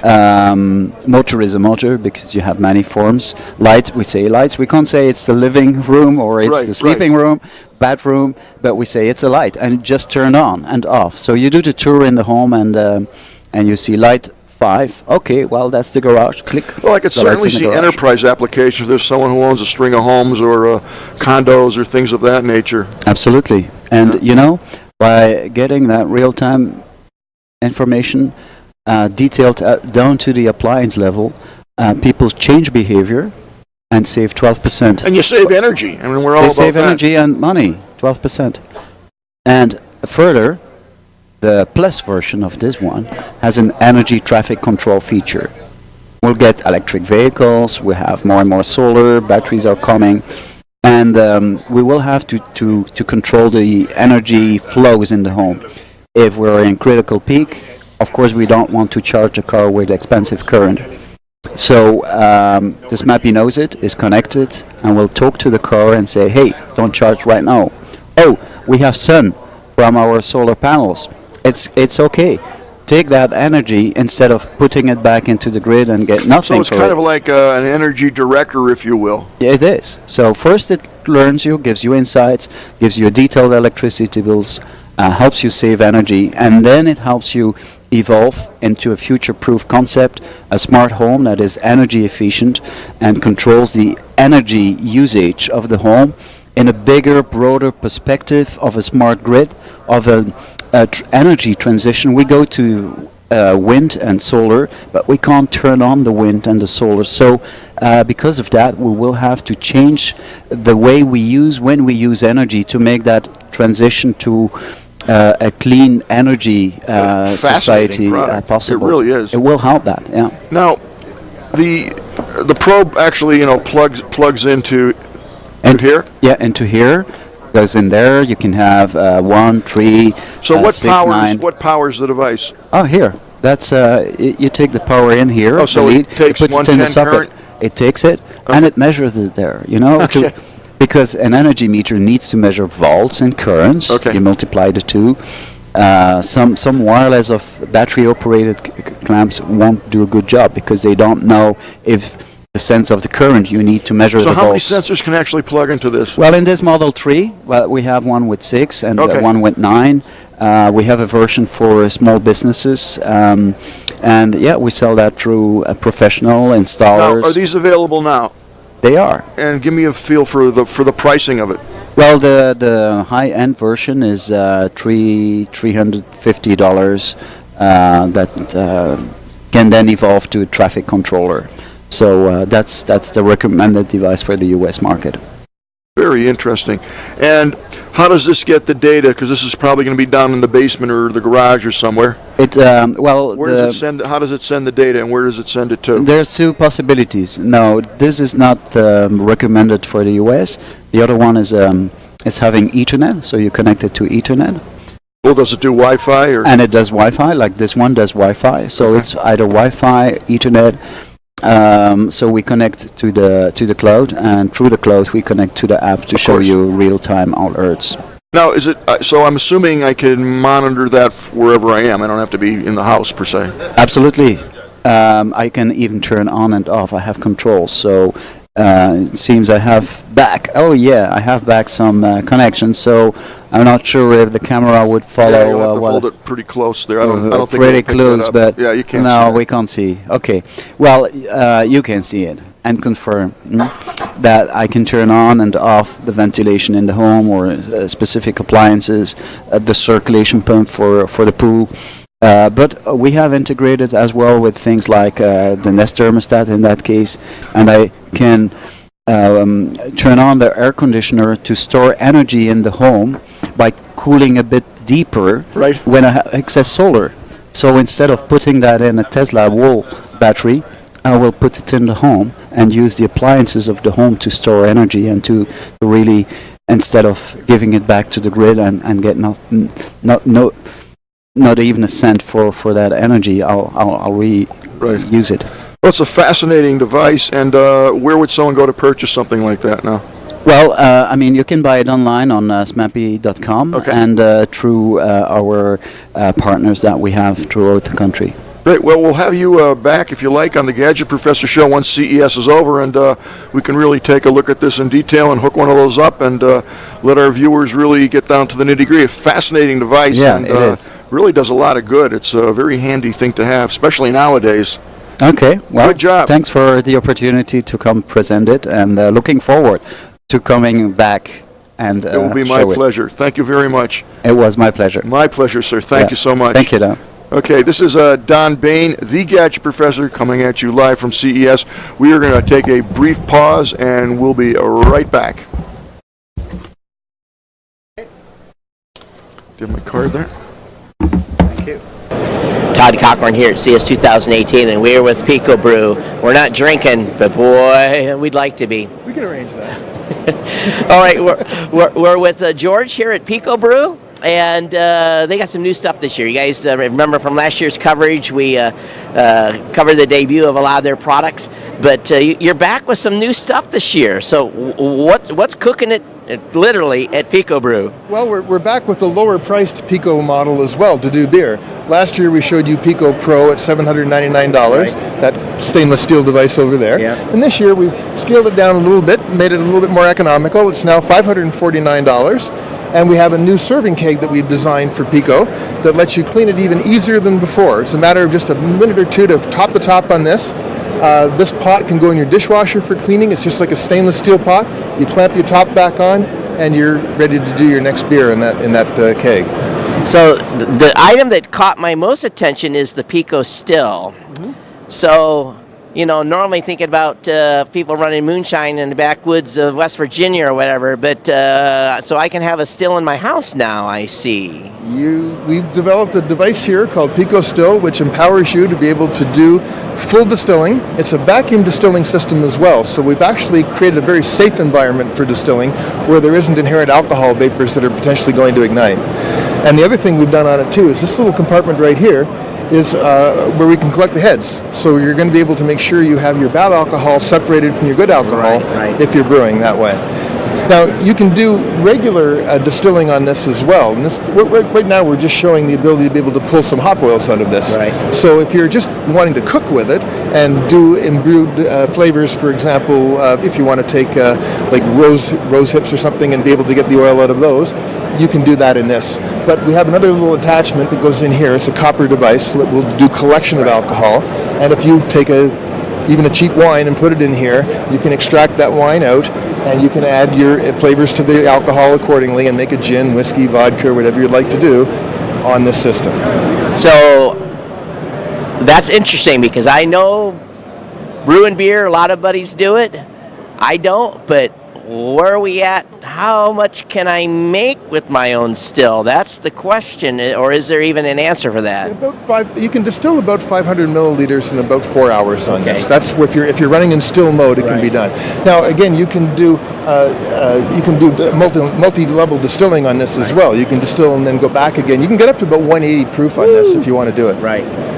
That's pretty cool. So you can have a still, folks, in your house. Now, that's something to actually brag about at the bar, that you've got a still at your house, and people are like, really? And of course, you're telling the truth because you'd have a still. Do you know what this is going to retail for? Yeah, retail is $349, and that includes the lower keg here as well. Everything you need right here to add to your Pico C machine, and you're good to go. By the way, the Pico Still goes on other products as well. It'll fit on Pico Pro and our professional Zymatic machine, which we've been out there with the pro brewers for years.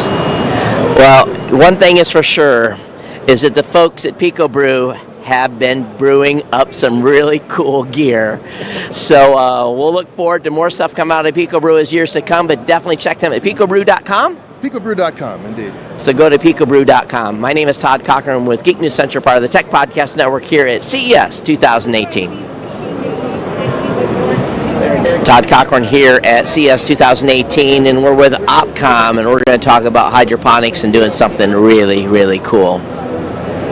We're at Opcom with Ray. Ray, what is this? What do you guys got? You guys got a farm here in the middle of the show floor. Yeah, we are doing the automation, hydroponic for everyone, for individual, all the way to max production grower. You can do it at home, or you can do the commercial grow. We got a container farm. So everything you need, we have it. So right now, this looks like something that do-it-yourselfer would do at home. You've got lettuce, some cabbage, some stuff growing in there. So what does a setup like this take to get going? The setup like this, you can grow anything and anywhere. The size of the pots is half of the parking space, so you can put this one in your garage and you can grow right away. And we give you the climate control environment. You can control the temperature, you can control the humidity. We got the camera for light view, so you don't have to go inside the tent. You can control everything, from remote. We got the control interface right here, so you can get a live view and see whatever going on inside the tank already. So you control the water circulation, the LED lights, and we also have the proprietary the grow wave that can push the grow 20% faster than the regular LED light and hydroponic way to grow the crops. You don't have to worry about pests because this thing's all contained. It's all self-contained, closed up. So I guess the question really then is, so what the power consumption looks like is pretty light because you're using LED lights. It looks like. Yeah, compared to conventional way to grow the green and grow the crop, you save 30% less of the power. And when you're talking about water, you can save 90% less than the conventional, soil-based grow, by doing hydroponically. So if it was someone who's going to set up a system like this, would this be a pretty typical layout, or would they have the density higher in the number of growing pods? This is a standard size we have. Just depending on different crop you want to grow, we give you the space like this. You can load it up as many as machine you want, or you want to keep it empty, or just focus on one or two crop. We got all the space, you can lay it out by yourself. What is a typical? What would a rig like this cost someone to set up? The shell with everything included and all the system controller gonna be $2,000, and depending on how many grow machine you want to put it inside, so we can mix that and give it the pricing from 4,000, 5,000, all the way up to 10 grand. So this is something that's really cool. And a lot of you are out there doing hydroponics already. I got a friend in Seattle that has a huge setup that he kind of built himself. But this is super automated way of doing hydroponics. It's really awesome. I'm really impressed with what you guys have got here. So where can people go to find more information? You can go to opcom.com. We got all the information over there. All right, so you guys got it. Go to opcom.com. Todd Cochran here at CES 2018, part of the Geek News Central team. Hi, I'm Marissa Sherrick. I'm with Plug Hits Live, part of the Tech Podcast Network, and I'm here at CES 2018. So now is my turn to be on the live show. This is my second year at CES, and we're about ready to do some interviews. So we have our next guest coming on now. And we have... Howdy. Hi, can you introduce yourself for us? Yeah, hi, I'm Miguel with RemFit, makers of the Zeek Smart Pillow. Ooh, smart pillow. Okay, that sounds comfortable and intelligent. So what are we dealing with here? Well, it is exactly what it sounds. It is a smart pillow. It's designed to help you sleep better. So the easiest way to kind of explain what Zeek does is to walk you through how you would use it at night. So right before you go to bed, you open up the Zeek app and you're like, hey, I want to listen to some music to help me fall asleep. We've created our own stuff that's designed to help you fall asleep, but you can listen to anything you want. So if you want to listen to Chromeo or Katy Perry, whatever, you can listen to it right through the other speakers inside the pillow. And once you fall asleep, then Zeek starts to analyze your sleep, and it can give you a score based on the quality of it. But the thing that people seem to really like is Zeek also listens for snoring. So if you start to snore too loudly, Zeek will subtly vibrate to encourage you to change sleep positions. What? Yeah. So instead of your sleep partner giving you one of these in the middle of the night, Zeek will hopefully have you roll over, change positions, and you're not disturbing your sleep partner. So it's pretty cool. People seem to really like it. Okay, so what's the technology inside of this pillow? So it's a lot of a lot of blood, sweat, and tears. So there's obviously the speakers inside. There's a multi-axis gyroscope. That's what's going to measure your tossing and turning. And then we put a microphone in there that is tuned to listen for the specific hertz range of a snore. So when it does catch that snoring, that's when it triggers that vibration. And so we actually launched last year at CES. We won the Innovation Award. And then this year we've taken Zeek to the next level by making it even better. Like we've put this remote control here that gives you control so that you don't have to go to your phone to change music. You can just like switch tracks, change volume and everything from the remote. We're also adding Wi-Fi to it. So you don't even need an app to use Zeek. It'll just automatically work for you. Automatically? Yeah. We've got Wow. Alexa integration, IFTTT. So I have mine set up when I go to sleep. It turns off all my lights in the house. So I don't have to because I'm going to sleep. My lights know to shut off. And in the morning, when I wake up, my lights turn on, my coffee starts brewing. Really? Yeah. It's a totally connected device. It's, our our whole concept is the idea that we want you to maximize the quality of your sleep, and then anything that we can do from a pillow standpoint, we're obviously going to do. But beyond that, like, what can we do to help automate that sleep system? So let's get the lights turned off. Let's change the temperature. If you've got an automatic connected thermostat, we can change the temperature of the room to get to that ideal temperature for you. When you wake up, the reverse is true. Let's get the lights on. Let's change the temperature. Get your coffee brewing. Whatever we need to do to help you get along with your day. That's our goal. Wow. And how's your goal doing? Are these on the market now? Or? Yeah. So when we first invented it, so the reason that this even exists is because my partner Warwick, his wife hates any kind of noise in the bedroom. She wanted absolute silence. So he put speakers in a pillow, and that's kind of how this whole idea started. And so we launched on Kickstarter at the end of 2016, and we were funded. We did, I think we were eight or 10 times our funding goal. Shipped them in December of last year, and now we're at retail. So like we're at Amazon, we're at Best Buy Canada. So like it's been really cool. People are really responsive to it, and so we're just excited that we get to keep making new versions and keep making it better and better every time. New version. So what do you think of the future? So I think in the future it's obvious. So a pillow is such a personal thing, so you want to make it as comfortable as possible. So we're really making sure that the textiles are cool. You can, I don't know if you want to, you can actually feel this. This is a material called Tensile. It's cool to the touch, and it's a really cool fiber because it's totally natural, and it absorbs your body moisture and wicks it away from you at night, so you'll actually sleep cooler at night. Or if you drool or sweat a lot, it wicks that moisture away from you, so it actually makes it a more sanitary sleep surface. So being able to do things like that to really make sure that it's a comfortable, sanitary, safe sleep environment, in addition to being just a cool tech product, that's what excites us. Wow, this is an amazing product. Thank you. So where are you selling right now? Is it like off website or in Yeah, stores? you can go to remfit.com, our website. You can get it right now. You can also go to Amazon, obviously, and get it. And then we have 20 of our own stores around the country, and then we're available in some sleep shops, some Sam's Club stores, Best Buy Canada if you're up in Canada. So, but the easiest way, remfit.com, Amazon, have it shipped right to you. Nice. Do you have any social media handles? Yeah, so we're RemFit, and then our biggest channel is probably our Facebook channel. In our space, we're one of the biggest, so you can reach out to us on Facebook, and we love communicating with people and talking and hearing about their advice and their suggestions so we can incorporate into products. But yeah, find us on Twitter, find us on Facebook, find us on Instagram. We're posting pictures of the booth right now, so you can see all of us hanging out. Yeah. I'm the worst looking one of us, so you can see all the pretty people that work for us if you go to our Instagram channel. Oh, nah. How are you enjoying CES right now? CES is cool. Like, it's always fun to see like the evolution of stuff, and always seeing something that you wouldn't expect, which is kind of fun. There's a whole sleep category, which is great because then the more people that understand that technology can help you sleep better, the better it is for all. So that's really exciting to see that there's a dedicated space to that. Obviously, just connected home is everywhere, and just making devices work together that wouldn't. Those are things that excite me. I'm a nerd by heart. Everything in my house runs off Alexa, including my smart pillow.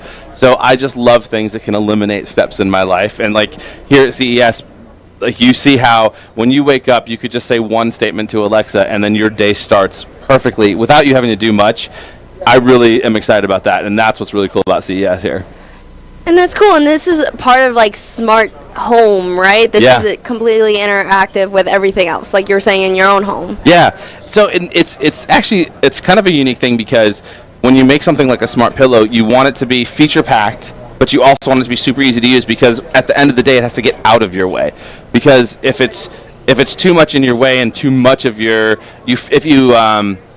I don't want to say if it's cumbersome, then it's not helpful. Yeah. So for sleep, get it set up, make sure you get your settings right and how you like it, and then you just sleep better. Like that's what any connected device that does things well, that's what's going to make them the best. Okay, so what else can you tell us about what you're looking here for at CES? Like you were saying that you want people's suggestions. So you honestly take people's suggestions into consideration? Absolutely. So, when consumers give us feedback, then we can work things into it. Because like I was saying before, Zeek was built because we wanted things, a pillow that would make our life better. So for Warwick, my partner, he wanted something so he could listen to music. For me, I snore loudly. So my wife more wanted me to stop snoring. And so that's why we created Zeek. And so now being able to look at CES and seeing what other people are doing, it's really cool because you can start to see integrations of how things would work. Like we saw one company, they make hearing aids. And what we were just chatting with them, and one of the cool things that they were talking about is, hey, because we send all of our data to HealthKit and Google Fit. So with their special hearing aids, like they can start to tell you, like, hey, go to sleep now, because the data from their Zeek has told them, like, if they sleep by 10 a.m. or 10 p.m., it's better. So those types of collaborations are really key at CES, because you don't have to compete. If you collaborate and work together, everything's better. So we're for like super open systems and sharing data and partnering with people, just because like, let's say you're on Android and I'm on iOS, we should still be able to share data and communicate, and everything should work smoothly. So we're definitely for that, and that's what's really cool about CES, is seeing those opportunities and just like coming up with ideas that you never would have thought of, because you're meeting new people and seeing new products. It is amazing, and I get to meet you today, so this is awesome. Honestly, is there any last things you want to say about your smart pillow? No, I would just say, we're so proud of it. We think that you'll love it too. So go to rimfit.com, go to Amazon, try it out. I think that you'll absolutely love it. There's something about it for everyone. If you want to listen to music to help you fall asleep, it's there. If you want to learn more about your sleep, it's in there. If you snore and don't want to do that as much, or more importantly, if your sleep partner doesn't want you to do it as much, there's something in there in Zeek that can help you out. So it's really the perfect pillow for anyone, and then it just takes you to the next level by being a connected home product. Yes, and I agree, and it's soft, and it's perfect, and I wish you the best of luck with the rest of CES. Awesome, thank you. It's so great to meet you. Thank you so much. Have fun, everybody. So, see, there's like complete sections at CES dedicated to certain types of products. Like he was talking about like the sleep section. Yesterday I saw a complete like for headphones and 3D, and it was amazing to see like so many of the same types of projects, but having like the same style, sort of, if that makes sense. We have our next guest on, and so can you tell us can you introduce yourself and what your company is? Hi, my name is Asaf Gad. I'm the VP Marketing of AudioBurst. We are kind of the Google for audio. So any kind of audio source, just like your podcast or radio station, can be easily searchable on any device with our technology. Wow. Okay. So, can you tell us like how someone would use that in their daily life? Like, yes, audio, but what more? Okay. So first of all, the most basic thing would be to look for content that you want. If you think about it, any content around us, like videos, text, websites, images, everything is searchable. When it comes to audio, it was kind of left behind. Okay. So people, if you just want to listen to this interview in a couple of hours from now, or if my colleagues at work wants to listen how it was, if I don't send them the link, they will never find it, or they're kind of a count on other distribution. Yeah. What we are doing, we listen to this audio from live streams in different ways, and allow different interfaces like Google search engine, voice assistant like Alexa, Siri, Google Assistant, and others to actually use our library. And our library includes all this audio, the original form of this audio content. Wow. So how do you say that you monitor live audio so people can watch us right now, if like after the interview? And yeah, definitely. So you probably have an RSS feed for this podcast. So our platform actually listen to all these RSS feeds. They will get the feed for this podcast. The platform will analyze it, and by analyze it I mean we will listen. The platform will understand automatically what we are talking about, what are the topics, and then we have a segmentation engine that actually will break this interview to short clips based on the topics that we are discussing. So now we are discussing audio burst. This will be the first few minutes. Later on we will discuss about the weather or about how the show goes, and it will be another clip. And then it will be available, and if someone really wants to listen to the full show, you could always get a link to that. But if you just want to listen to a piece of it, we will direct him directly to that. Then think about how much content is produced every minute and created every minute on radio station, podcast, even TV. Everything become more accessible with our technology. that is a great idea, because I know with like students nowadays, the attention span is just like the snap of a finger. They only want like the 5-second video. If you see a YouTube video more than 7 minutes long, you skip it. So with all this segmentation, is it like a category list that you can look up? And does it like how do you like search for like certain videos? Is it like by streaming? Is it by company? Is it by like what we're talking about, like the weather? So there are, as I said, we developed the platform and then we have several interfaces. So the most basic one is a web interface that we developed. It's called search.audiobros.com. It's accessible for everyone. You can just go there. You can either search for a specific term, and the specific term can be your name, my name, the name of the company, just something that happened in the news, like the California mudslides that everyone, or the Caribbean earthquake. You will just type it, or if it's a voice interaction, you will just say it, and then the relevant clips will be returned as a result, and then you can listen to it.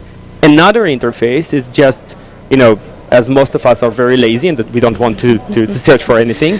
So what we are doing, we are building an automatic playlist based on the user listening identity. So if you like a specific sports team, you have, I don't know, a favorite actors that you want to listen about things that happen to him or her, we will build this specific playlist for you. So everyone will instead of just listening to different radio station or different podcast, we will create a playlist, just like Spotify. You will have your own playlist with the topics that you like, and our AI platform actually creates this playlist automatically. So it's a personalized clip show of what your interests point you to. Exactly, in audio. In audio, In audio, and audio can come from so many sources: radio, podcast, TV, as I said, whatever that is relevant. Yeah, that is really good idea. Do you know why this came into being? Why you wanted the clips? So I think several things happened in the last year or two. First of all, voice interaction became very popular. And the next thing that happened is, the popularity of devices like Alexa, Google Assistant, and so on. So we believe that in our day-to-day kind of activity, we are very busy and multitasking, and we want to do several things in the same time. Yeah. So listening to audio is probably the best thing to do to consume and to know what happened and to enrich our life with more information and more content.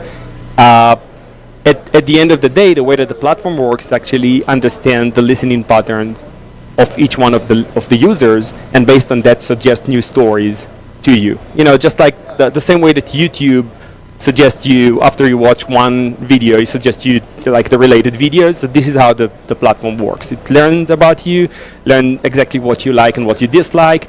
It can be either the topic or the source, and according to that, we actually provide the most interesting piece of audio for you as a user. How do you there must be a lot of different audio clips out there then. Do you have a way to funnel specific instances of does it get better at choosing what you want with time? That's how it works? Yes, this is the AI part. So what happened is that we'll listen to so many sources, and there are some flavors for every story. So someone will like a specific team, and the other team that just lost will want to have another point of view. So we learn as what you like as a listener, based on the whole experience is very interactive. So you can skip and move to the next thing. You can ask to get more information about a specific story, and based on that, we kind of learning what you like and what you dislike, and according to that we suggest the stories for you. It can be even a specific source that you don't like, and every time that we will provide you stories from this specific source, you will skip, and then we will know that you don't like the sources, not about the stories, things like that. So the platform is very sophisticated and smart and adaptive to the listening patterns of the users. So it even can see what sources you don't like. Yeah, definitely. Just based on you liking and disliking the videos. Yeah, definitely. And we just announced a few days ago a partnership with Harman to the automotive industry. So this kind of experience will be part of the infotainment system in the vehicle as well. So instead of just listening to one radio station and jump between the others, think about it. As human beings, we can listen to one station at a time, and there is so much going on all the other stations. I do that daily. So we'll listen for you. We find the right story and the relevant story for each one of our users, and we just build the private and personal station for them. And it's kind of an amazing thing if you think about it. It's like the next generation of audio consumption.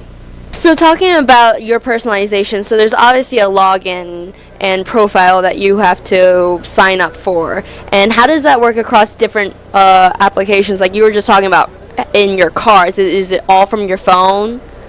It can be through the phone. It really depends. We are a B2B company. At the end of the day, we are serve our partners on the content side and also work with OEMs to integrate the solution in their interfaces.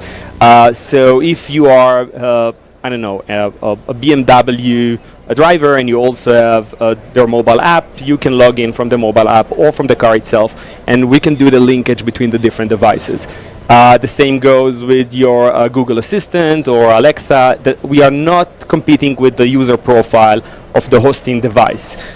We kind of account on it to learn and to move from one device to another, but at the end of the day, we just keep the listening identity and we attach it to the different user profile on different devices. So you're the guy to talk to for like customer service then? Yes, this is I think the kind of a boring stuff to do, but yes, we think that there is so much exciting and interesting stories in radio show and podcast around us. Every day something new happens in different fields: sports, news, business, technology. We cover everything. So everything that's going on, everything that is talked and discussed on radio and on podcast, we actually there listening and making it available on different devices. And this is a really cool device, and the fact that it can like tell what you like through your AI. How sophisticated do you think that your platform is? It's very sophisticated. The more you use it, the better it gets, just like any AI. At the end of the day, it's machine learning. So the more you listen and the more you interact with a device, the better the platform understands you and the better profile or listening identity you get. Where do you think the future of this application is going towards? So we are working with several automotive companies to integrate it in the car because we believe that still people consume a lot of audio while they are driving. We also see ourselves on all the voice-activated devices. It can be mobile devices, smart speakers, even TVs. We have some great partnership on this area as well. So, I think that 5 years ago, when you think about it, talking to devices looked silly or sometimes kind of science fiction. Today, the technology is there. The voice activation works really well. The voice recognition works very well. And people want to consume more content. At the end of the day, we are bringing content that is human. It's human voice. And you don't want Alexa to read the news for you. No. You want to listen to the real voice. Either it's President Trump or Kim Kardashian or your favorite, NFL player, whatever it will be. You don't want someone else to read it for you. You want to hear the original voice.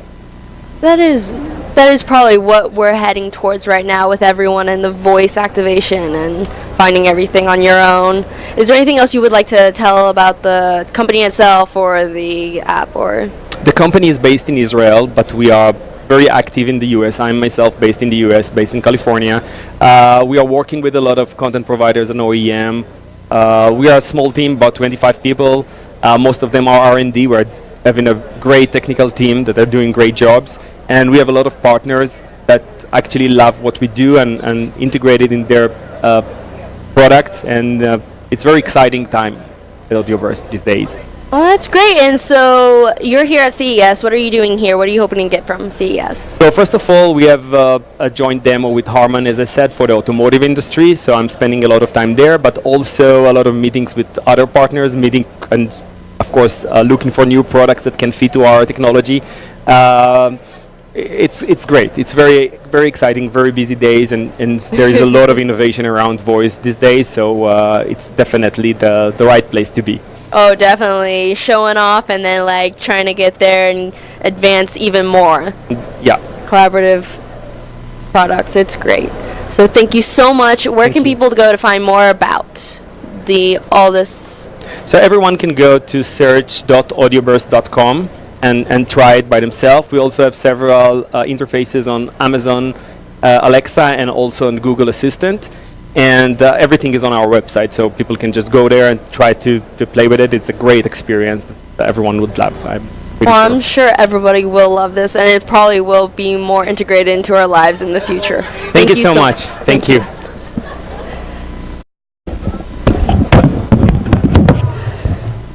So see, like, everything here is all about trying to work together and make the world, like, more advanced into the future. With all these apps that are coming out, and I love the fact that you get to hear the original voices. Like, news is kind of like, everyone's getting, like, more worried about it. If we can hear the interviews as they are, that's probably even better, 'cause there's no hearsay anymore. It's like, oh, that's what they said, this is my feed, I heard the real interview. And I think that's where it is. And it's just working hard and CES, walking around, it was amazing. I was at Eureka Park this morning, and that's where all the startup companies are, the like 1-year-old, or we just came out with the prototypes. Oh, I love those kind. Oh man, we were talking to this company, and they made a duck. Now, when I say they made a duck, they made a emotional robot that's to help kids with cancer and their emotional health while they're at the hospitals. And it was the cutest thing. It was Sproutel had a partnership with Aflac, so that's where the duck imagery came from. And they have this booth there, and they have these ducks, and you're just wondering why you're seeing ducks at CES. You know it's something special. But so they have this duck there, and then there's this like little card, like emojis that are there with like the happy face, the sad face, like nauseous. What this duck's supposed to do is that you can express your feelings to the duck, and the duck will then express like the feelings that it is. Like it'll get happy and it'll start opening its beak, tilting its head. I can't say enough of how cute it was. But the fact that it was a partnership with Aflac, and Aflac, of course, has been donating millions to children's health, that this product was made to be a donation. Like, at the end of this year, Aflac will be donating these ducks for free. It's my personal Aflac duck. I'm forgetting the name. But these ducks, they were made for like hospital to be in the hospital. The robotic part is full of sensors, of light sensors, touch sensors. You can like rub its cheek and it'll be like start like quacking at you. And the light sensors help like the children.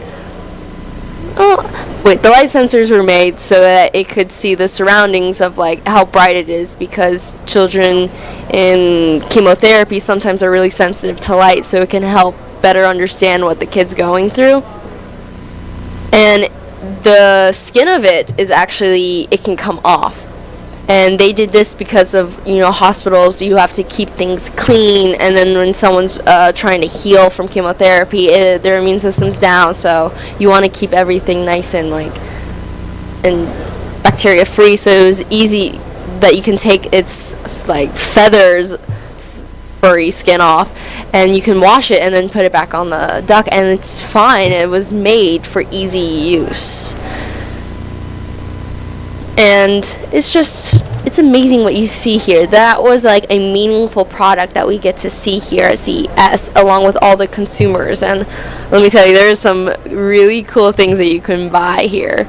Last night we were at Showstoppers. That's part of the CES, where it's like some of the cooler products were put there just for like this meet the media.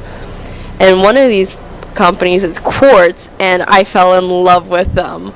They make a self-cleaning water bottle.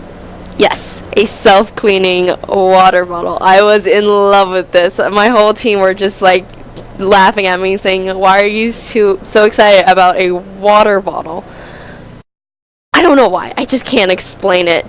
What they use is a UV LED light, and it's in the cap. So every 4 hours, it will send out light to purify the water and clean bacteria off like the inside of the bottle. So there's no more, you don't have to worry about like the taste after a while because of because it's a metallic water bottle, and you don't have to worry about the bacteria growing in it. Like they were talking about, like if you leave it in a gym bag or in your car, like it's still gonna clean every 4 hours.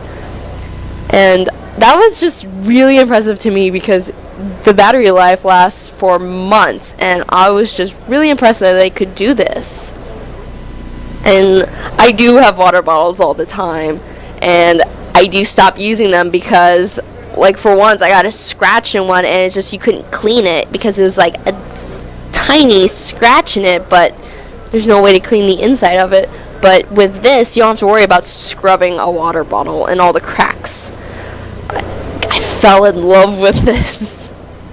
And it was really cool too because when you press the top of it, like the lights went on to show you that it was purifying your water bottle. And the colors were nice too because it was like simple, like it's the water bottle and there's not that many out there yet, so you know which one's yours. And even if there are, and I hope there will be, like mass producing this, they're just so nice. They really are. And I got to meet one of the co-founders, so I'm like, that's really cool. It's always impressive to come here and like Eureka Park with the new companies and meeting the people who designed the products and why they wanted to make them. It's just working here at CES, it gives you a really different perspective on like when you see like infomercials, like, you know, the chamois cloth. Everybody knows that, and now it's kind of a joke because you're like, oh yeah, it's the infomercial with the chamois cloth guy. But working here, it gives me the perspective of like there was a reason behind it being made, and it's actually really cool when you get to like the in-depth of the science of it. And here we get to talk to the engineers, to the CEOs, to the people who know everything about this product, and they get to tell us why this is special. Like I ask in every interview, why do you think this is special? Why is your product worth getting? And it's just, they tell you, they're able to explain to you like no other person is. Like you'll see 1,000 reviews and it's always like, oh, 5-star, 4-star, I couldn't understand how to use this. And yes, those are things that happen, but when you talk to the people who do understand every inch of what they brought, it just brings a clarity of like, oh, so this app, yes, you can click on one thing and that's what you mostly use it for, but you can do so many specifications to it to yourself. And that's a lot that I'm seeing here, is a lot of personalized electronical consumer products. Headphones that will tune to your ear, like go to a lot of rock bands, maybe your hearing's not that good and you're always turning it up. Well, these headphones will automatically, you do one test and it'll bump your music up so that you can hear it. And then they also had the function where if it goes to 100%, it will suggest that you turn it down, but I was told that a suggestion, you don't always have to listen to it. But it is cool what you can see here, and I get to see like a little bit right now outside the door of what's going on, and you get to just see like phones walking by, and there's so many home robots here, and it's just, I'm impressed with robots, and I really want there to be more. Like I got to go to LG's press conference, and they had Chloe. Oh my goodness, she's adorable. And she's just here. There's a like little, she wouldn't listen to him, and that was actually a really funny part of it. And it's like seeing that here, seeing the like personalities of these home robots. I also saw a robot called Curry, and that's a robot it was actually a pretty big home robot that goes around your house, and it can take like the hidden moments when you're home. And it's just like, it gets those moments of like when your kid's playing with your pet, and then it'll be like, hey, they do like 5-second videos and they'll send it to you throughout the day of what they see that happened. Like, oh, we saw this really cute moment where your kid was crawling on the floor and you missed it, and it's just like you still get to have those videos and those moments that otherwise you would miss because you're actually living life.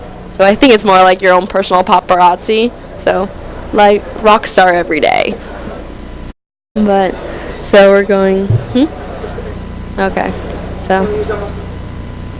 So just talking about our next interview is almost here. So we're gonna just keep talking about CES, and like I said, this is my second year here. So the first year there wasn't a live show. I was just on the floor the whole week doing interviews, and it was amazing. Oh my goodness, it was walking into Central Hall and seeing the Intel booth. That is like a must-see if you come to CES. Watching it, they put a lot of work into these booths. We got to go Sunday night because they had press release at Sony, and we were going there to watch. And we were just walking through, and they're still building these booths, but like there was parts everywhere and trucks going, and you're just like, are they going to be ready? And then the next day you go and it's mind-blowing. All the lights are up. They're pulling out every trick to make sure that you have the best experience at CES.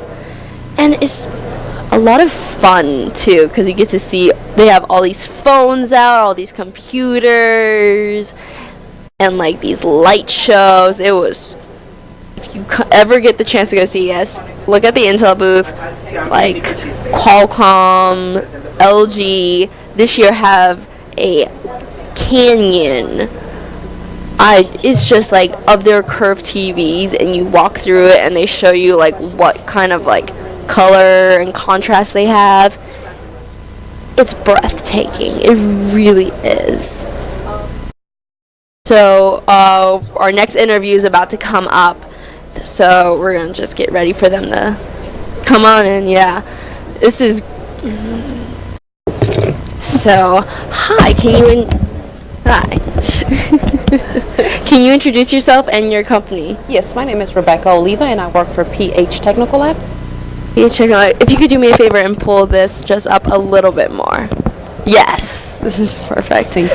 So, Technical Labs, what is that? PH Technical Labs is a software development company, and we just recently came out with the Genie. The Genie? The Genie. Okay. So you want to look at it? Yeah, I'm going to show this off a little bit. Like, if you can see that. Woo. So this is a tiny device, but we're hearing the word Genie. So what is that? Genie, okay. The Genie is actually the first portable device that you can connect to Alexa, OK Google, and Siri's. Wait, all of them? All of them, and you just take it with you. It's a waterproof. Let's say the guys want to go to the office, have a meeting, they could plug it in their shirt. The girls, we can clip it on a keychain, just anywhere, bought anywhere. Okay, and so this connects, and so what does it let you do? Lets you do. For that, I'm going to let you talk to Rom, which this is our CTO, and he's going to give you all the technical features of this device. Awesome. Yeah, so definitely get him in.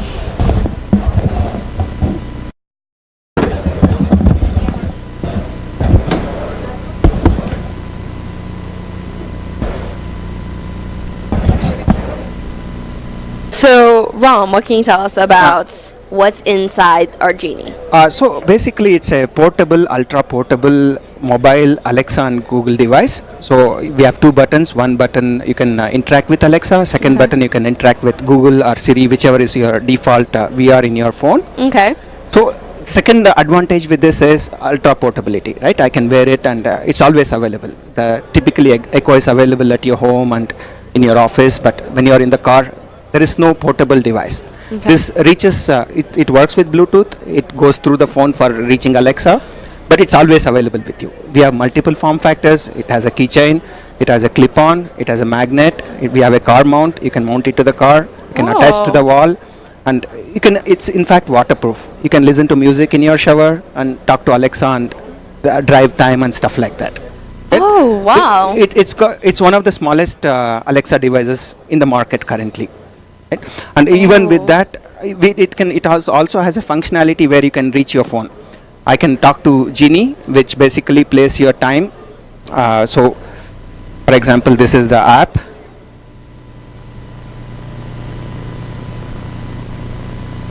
And let me.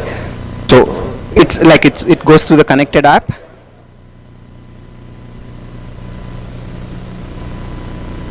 I'm connecting the app here.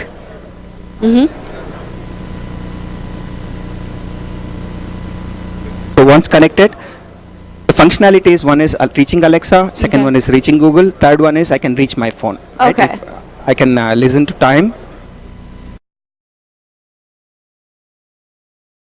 Wow, it just said the time. Yeah, and when there is a notification, it reads you the notification for you. So I got a notification. If I press it now, it will read the notification for you. Oh. And I can also talk to Alexa. Weather in Vegas. Nevada is 58 degrees. Today, you can expect partly sunny weather, with a high of 62 degrees and a low of 42 degrees. Wow. Yeah, it's pretty loud sound for this form factor. Yeah. It's the volume is comparable to iPhone speaker mode, and even in a noisy environment like here, you can listen to the sound. Okay, so a little bit more for our viewers, like why should they get this? So, like I said, right, the use case scenario is I gave you two use case scenarios. Yeah. While in the car, if I want Yeah. to reach my Alexa, for example, the people who have automation in their home. I'm driving, I want to switch on my AC at home. I have it with me in the car. Right? I can say Alexa, switch on my AC in my car, in my home. Right? In shower, I want to listen to music. I want to find out my drive time to work. Right? It's there always with you. It's in your environment. I can plug it, attach it to my wall. I can clip on. It's always available, Alexa. Man, that's a good one. Always available Alexa. So this is tying into like smart homes, right? You can do anything you would do with Alexa. That's right. This connects to Alexa and helps you do it. That's right. So what's the price of this?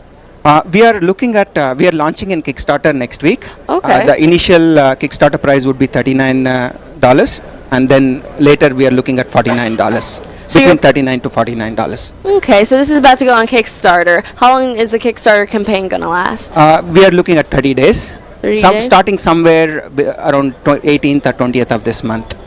Okay, so showing off CES, you're showing That's off right, that's what right. this can do, and this is already a working like product. You're ready, right? It's printed plastic. This is not final plastic. We have not started the tooling. Okay. We are launching in Kickstarter to get it raise funds going. for the tooling, and we are looking at about April timeframe launch. It's software-wise, it's almost ready. We are working with Amazon to finish the certification, the Okay. Amazon certifications. We had few meetings with Amazon today. They're also very impressed with this product. Oh, yeah. They're helping us with this. Oh, that's great. So are they your only partners, or do you have multiple partners getting? Right now, we are working only with Amazon on this. Okay. So here at CES, you're obviously showing off. You're getting ready to do your Kickstarter. Is there anything else you're hoping to get out of being here at CES? So we actually won the award for dynamic reading glasses. Okay. We are presenting this product in the dynamic reading glass. That actually we are one of the wearables awardees for the dynamic reading glasses. That basically adjusts your lens focus based on what you are viewing. It's one of a kind product. We are showing Definitely off haven't that product. heard it. Nice. Yeah. Okay, so you're at that booth, and where can people go to find more information about the Genie? About Genie, I was thinking of the booth number, but which I didn't remember. You can go to phtl.com or hellogenie.com, which is hellojinni.com. Okay. You will have full details on the product there. Oh man, so that's like where you want to go if you also to find your Kickstarter that's about to. From hellogenie.com, Yeah. there will be a link to go to the Kickstarter page. From phtl.com also, we'll have a link to go to the Kickstarter page. Oh, that's great. Do you have any Facebook or social media people can also look you up We do on? everything. You can go through the phtl.com. From there, Okay. it will take you to different social media sites. Okay, well, thank you so much for showing this off, and I can't wait to see this on Kickstarter. Thank I'm sure you. you're going to have a lot of backers. Thank you.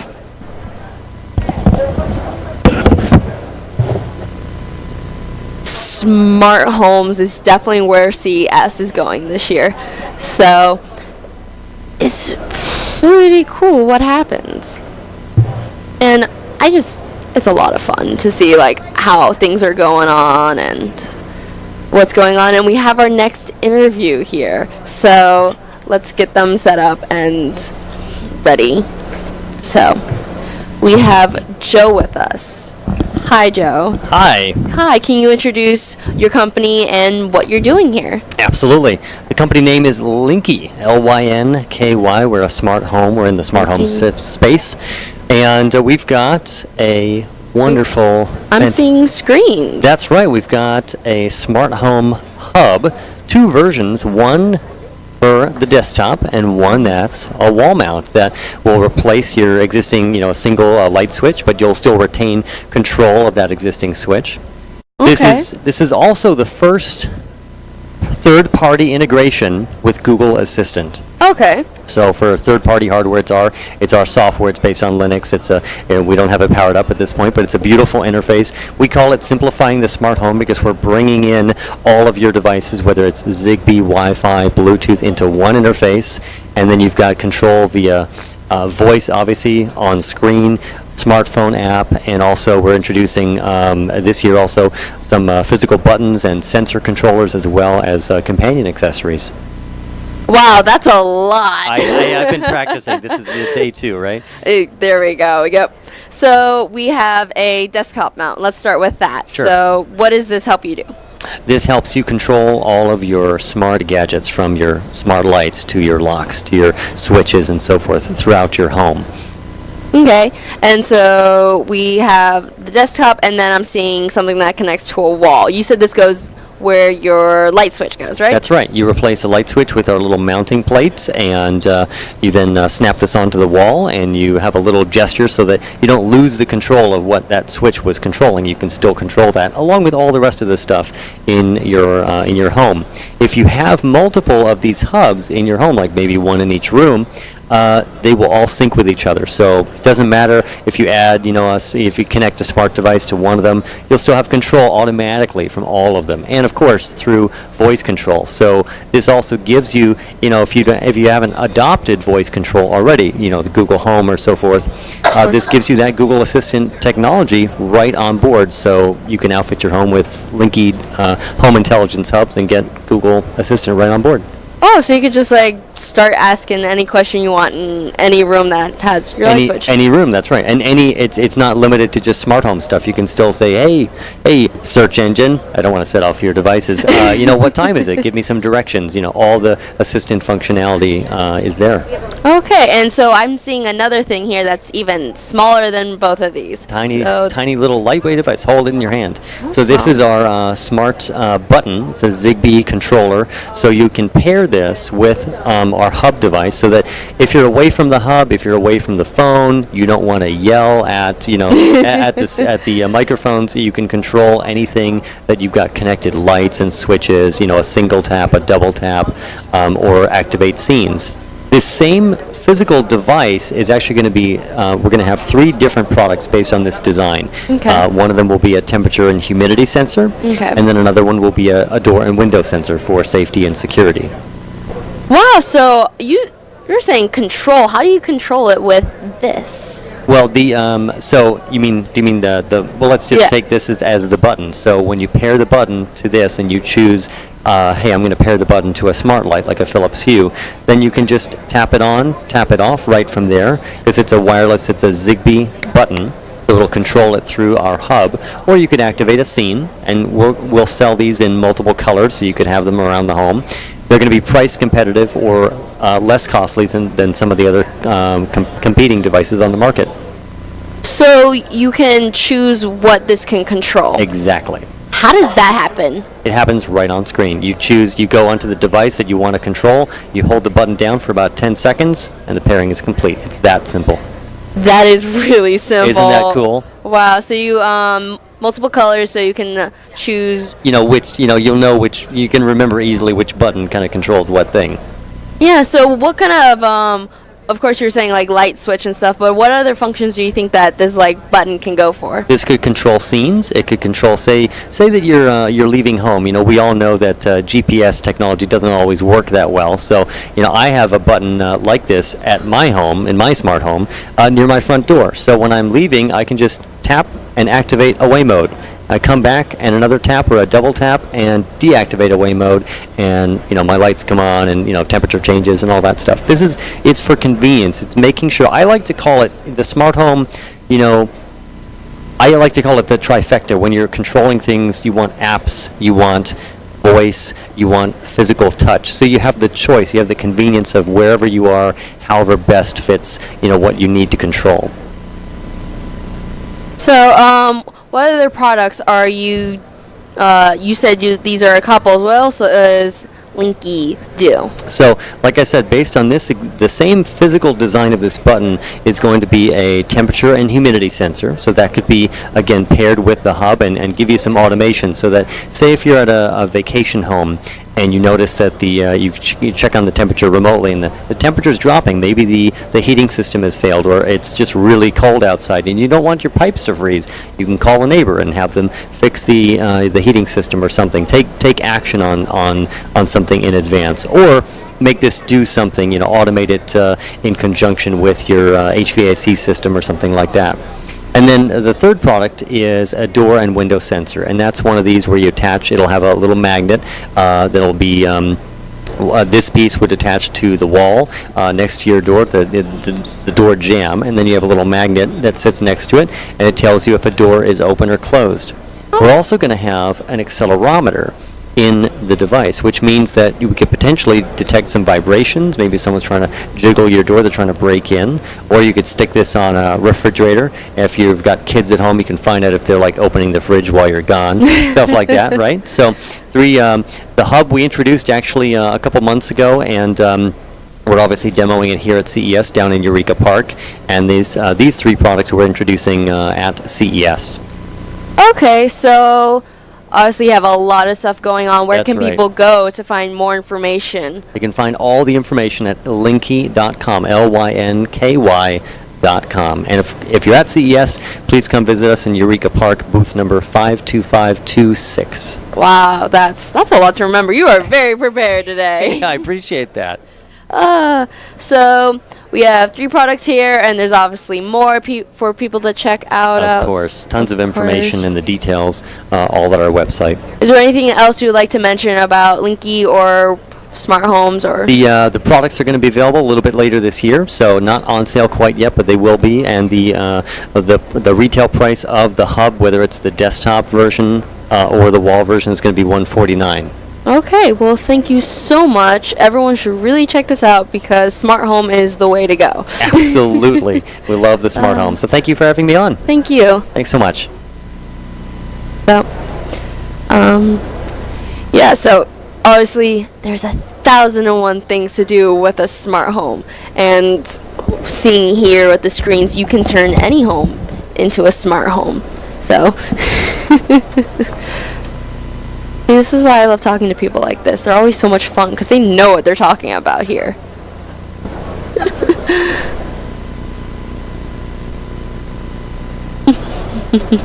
So, we're going to have our next interviewer up here soon, and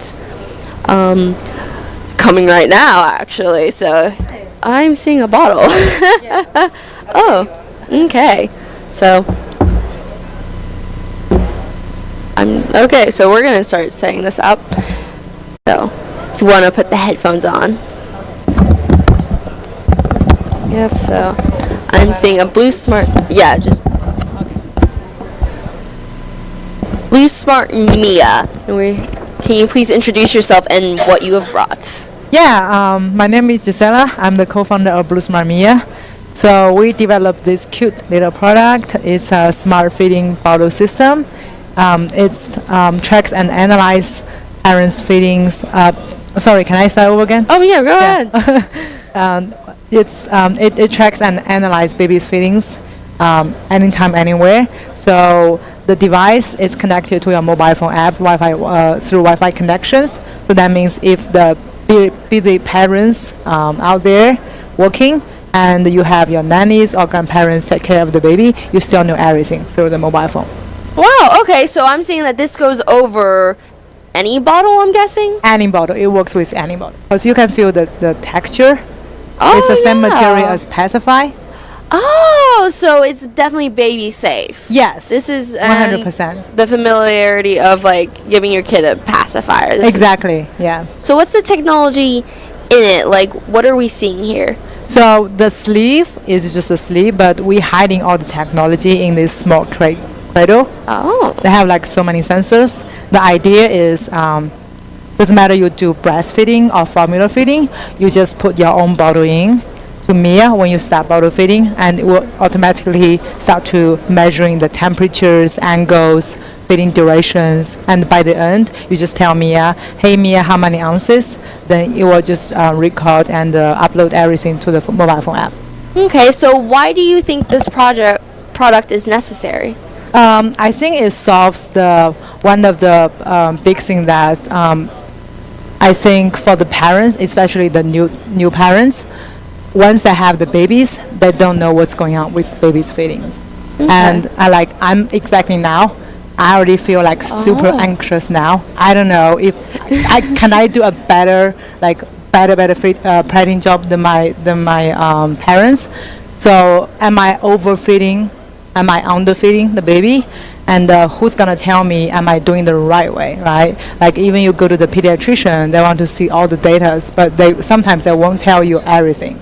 Okay. So use the phone, the Blue Smart Mia app. I can show you the app now. Yeah. So this is the app. Wow. So you have the bottle and you see how many ounces are there. Yeah. So first time you use it, just tell us like the baby gender and the birthday. Oh, we give you wow. recommended feeding schedule based on the baby's. Yeah. Wow. So this will help you exactly to be a better parent. Yeah. So the perfect idea for Blue Smart Mia is anyone. Doesn't matter if you're experienced parent or not, or any grandparent or nanny. Anyone just pick up the bottle with Mia and then off you go. You can finish all the baby feedings with the device. So is this automatically paired to the app, or is it like how does this connect We use to the Wi-Fi app? connection. Oh, okay. Yeah. So all you need to do is just pair the app with the device for the first time. Then, if the device stays at home, then it's always connected. Okay. Well, this is an amazing device. Thank you. And some more questions I have is charging. Yeah, I can show you the charging. Thank you. Yes. So we use wireless charging. Oh. We have blue and pink. They're so cute. Thank you. Very cute colors. And this is a wireless charging pad. Do you have outlet?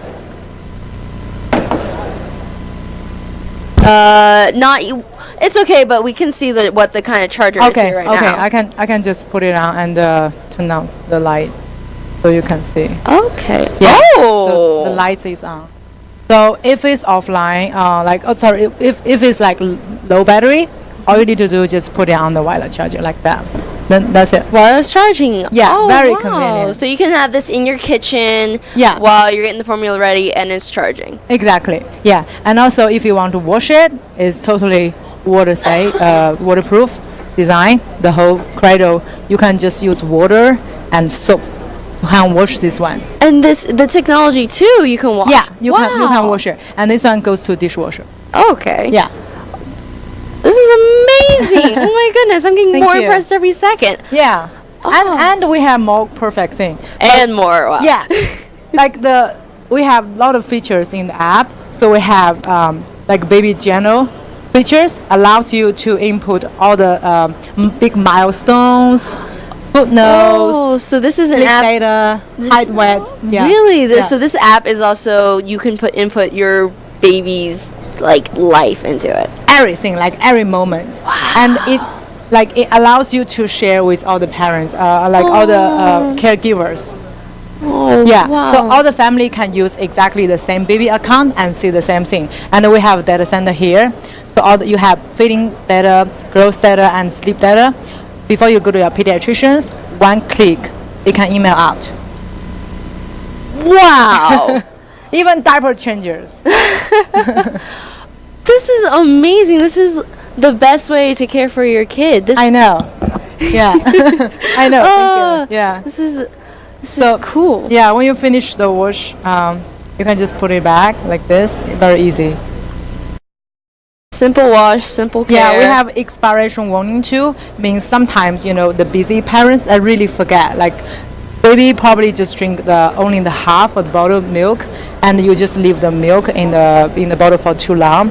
When it's over 1 or 2 hours, we're gonna give you a warning, say the milk gonna expire. Oh. Yeah. So reminders too, is that like a notification to your phone? Yeah, this is measuring the temperature. Blue means cold, green means optimal feeding temperature, and red means too hot. Oh. Yeah. So it's right there on the bottle, so you know, no more testing. Yeah, and if it's wrong angle, that shows the wrong, like red alert. But when you go flatter, like this, it stop blinking. It's good for the first time dad, I think. Definitely. Yeah. Oh, so connecting to the app, is it just like a username and password? Because you said other people can go Yeah. onto the same account. You can invite like multiple caregivers from the Okay. baby account. So So all the share the families seeing- baby's first steps. Easy as that. Exactly. Yeah. So everyone's seeing the same things. Here, like you can add caregivers.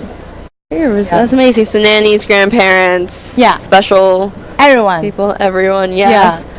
Wow. So what's how long will it take for it to charge completely?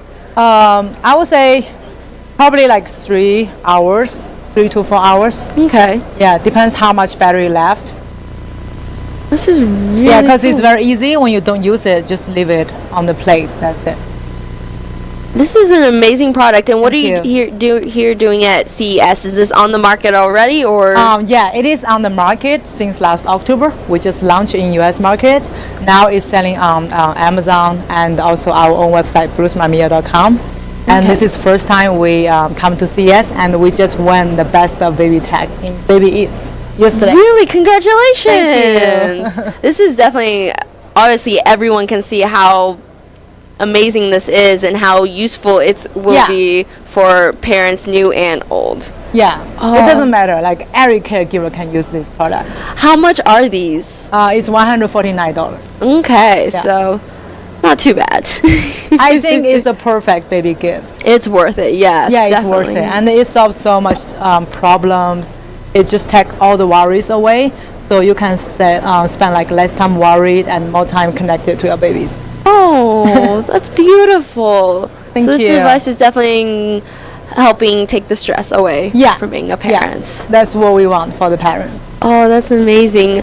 Where you obviously said your website. Where else can people go? Like, do you have a Facebook for people to find more information about you? Yeah, absolutely. We are on Facebook and Instagram, and also on Twitter. Just search Bruce Mamia. Yeah, you will find us. Thank you. I'm gonna also show this box because it's oh my pretty. goodness, it's so cute. We have Look over elephants here. like here. It's like our lucky. It's the perfect baby shower gift too. Thank Like, you. I see how it is. Like it's adorable. Adorable. Well, thank you so much for showing this, Thank and you. I'm glad that even here at CES, people are able to see how an amazing product this is. Appreciate it. Thank you for having me today. Thank you. Bye. Bye.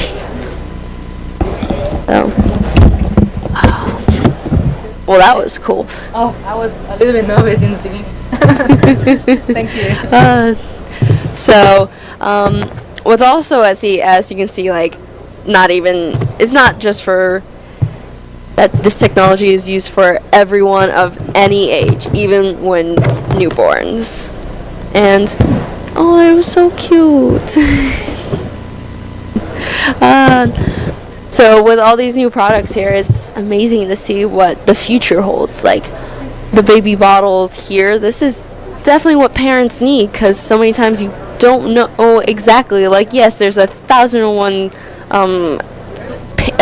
like web pages that tell you, oh yes, 45-degree angle or whatever angle that was, and it will tell you, but you don't exactly know. And that obviously, like she says, for like new dads who are like holding their child and holding up the bottle, and like it tells you when you went too far. And it's things like that that help make life better and more stress-free, and that's definitely what people want nowadays. Definitely just to enjoy life. Like with all this new technology, people are like, oh, I don't want to read the instruction manuals. Oh, I don't know why this isn't working. And with products like these that take away the stress, like even if it's just feeding your child, that is definitely a worry people have, and I'm glad that we can just enjoy our lives as they are and let technology help us. The smart homes are helping us with making control over our homes, like the lights, saving energy. This is definitely what people want in life, to like control and feel secure with their technology. There's a lot of here of like the autonomous vehicles, and that's definitely a scary new world that we're going into. Like, we don't know how that's gonna work. Like, it's so scary thinking that you're not driving. Like, with autonomous vehicles now, there's still that human driver there, and it's in case anything happens, you can make sure that you can grab the wheel and start driving. But we saw here at CES like driver awareness technology that monitors the driver and says, hey, you're getting tired, your eyes are drooping, you're not driving correctly, you're swerving, and it will warn you. Or even like in a couple of years, we saw technology that's going to actually take your car and control it to where it will safely go over to the side lanes and park yourself, because when you're at that drowsiness, that's still dangerous for you and other drivers. And that's what we want with all this technology, is to be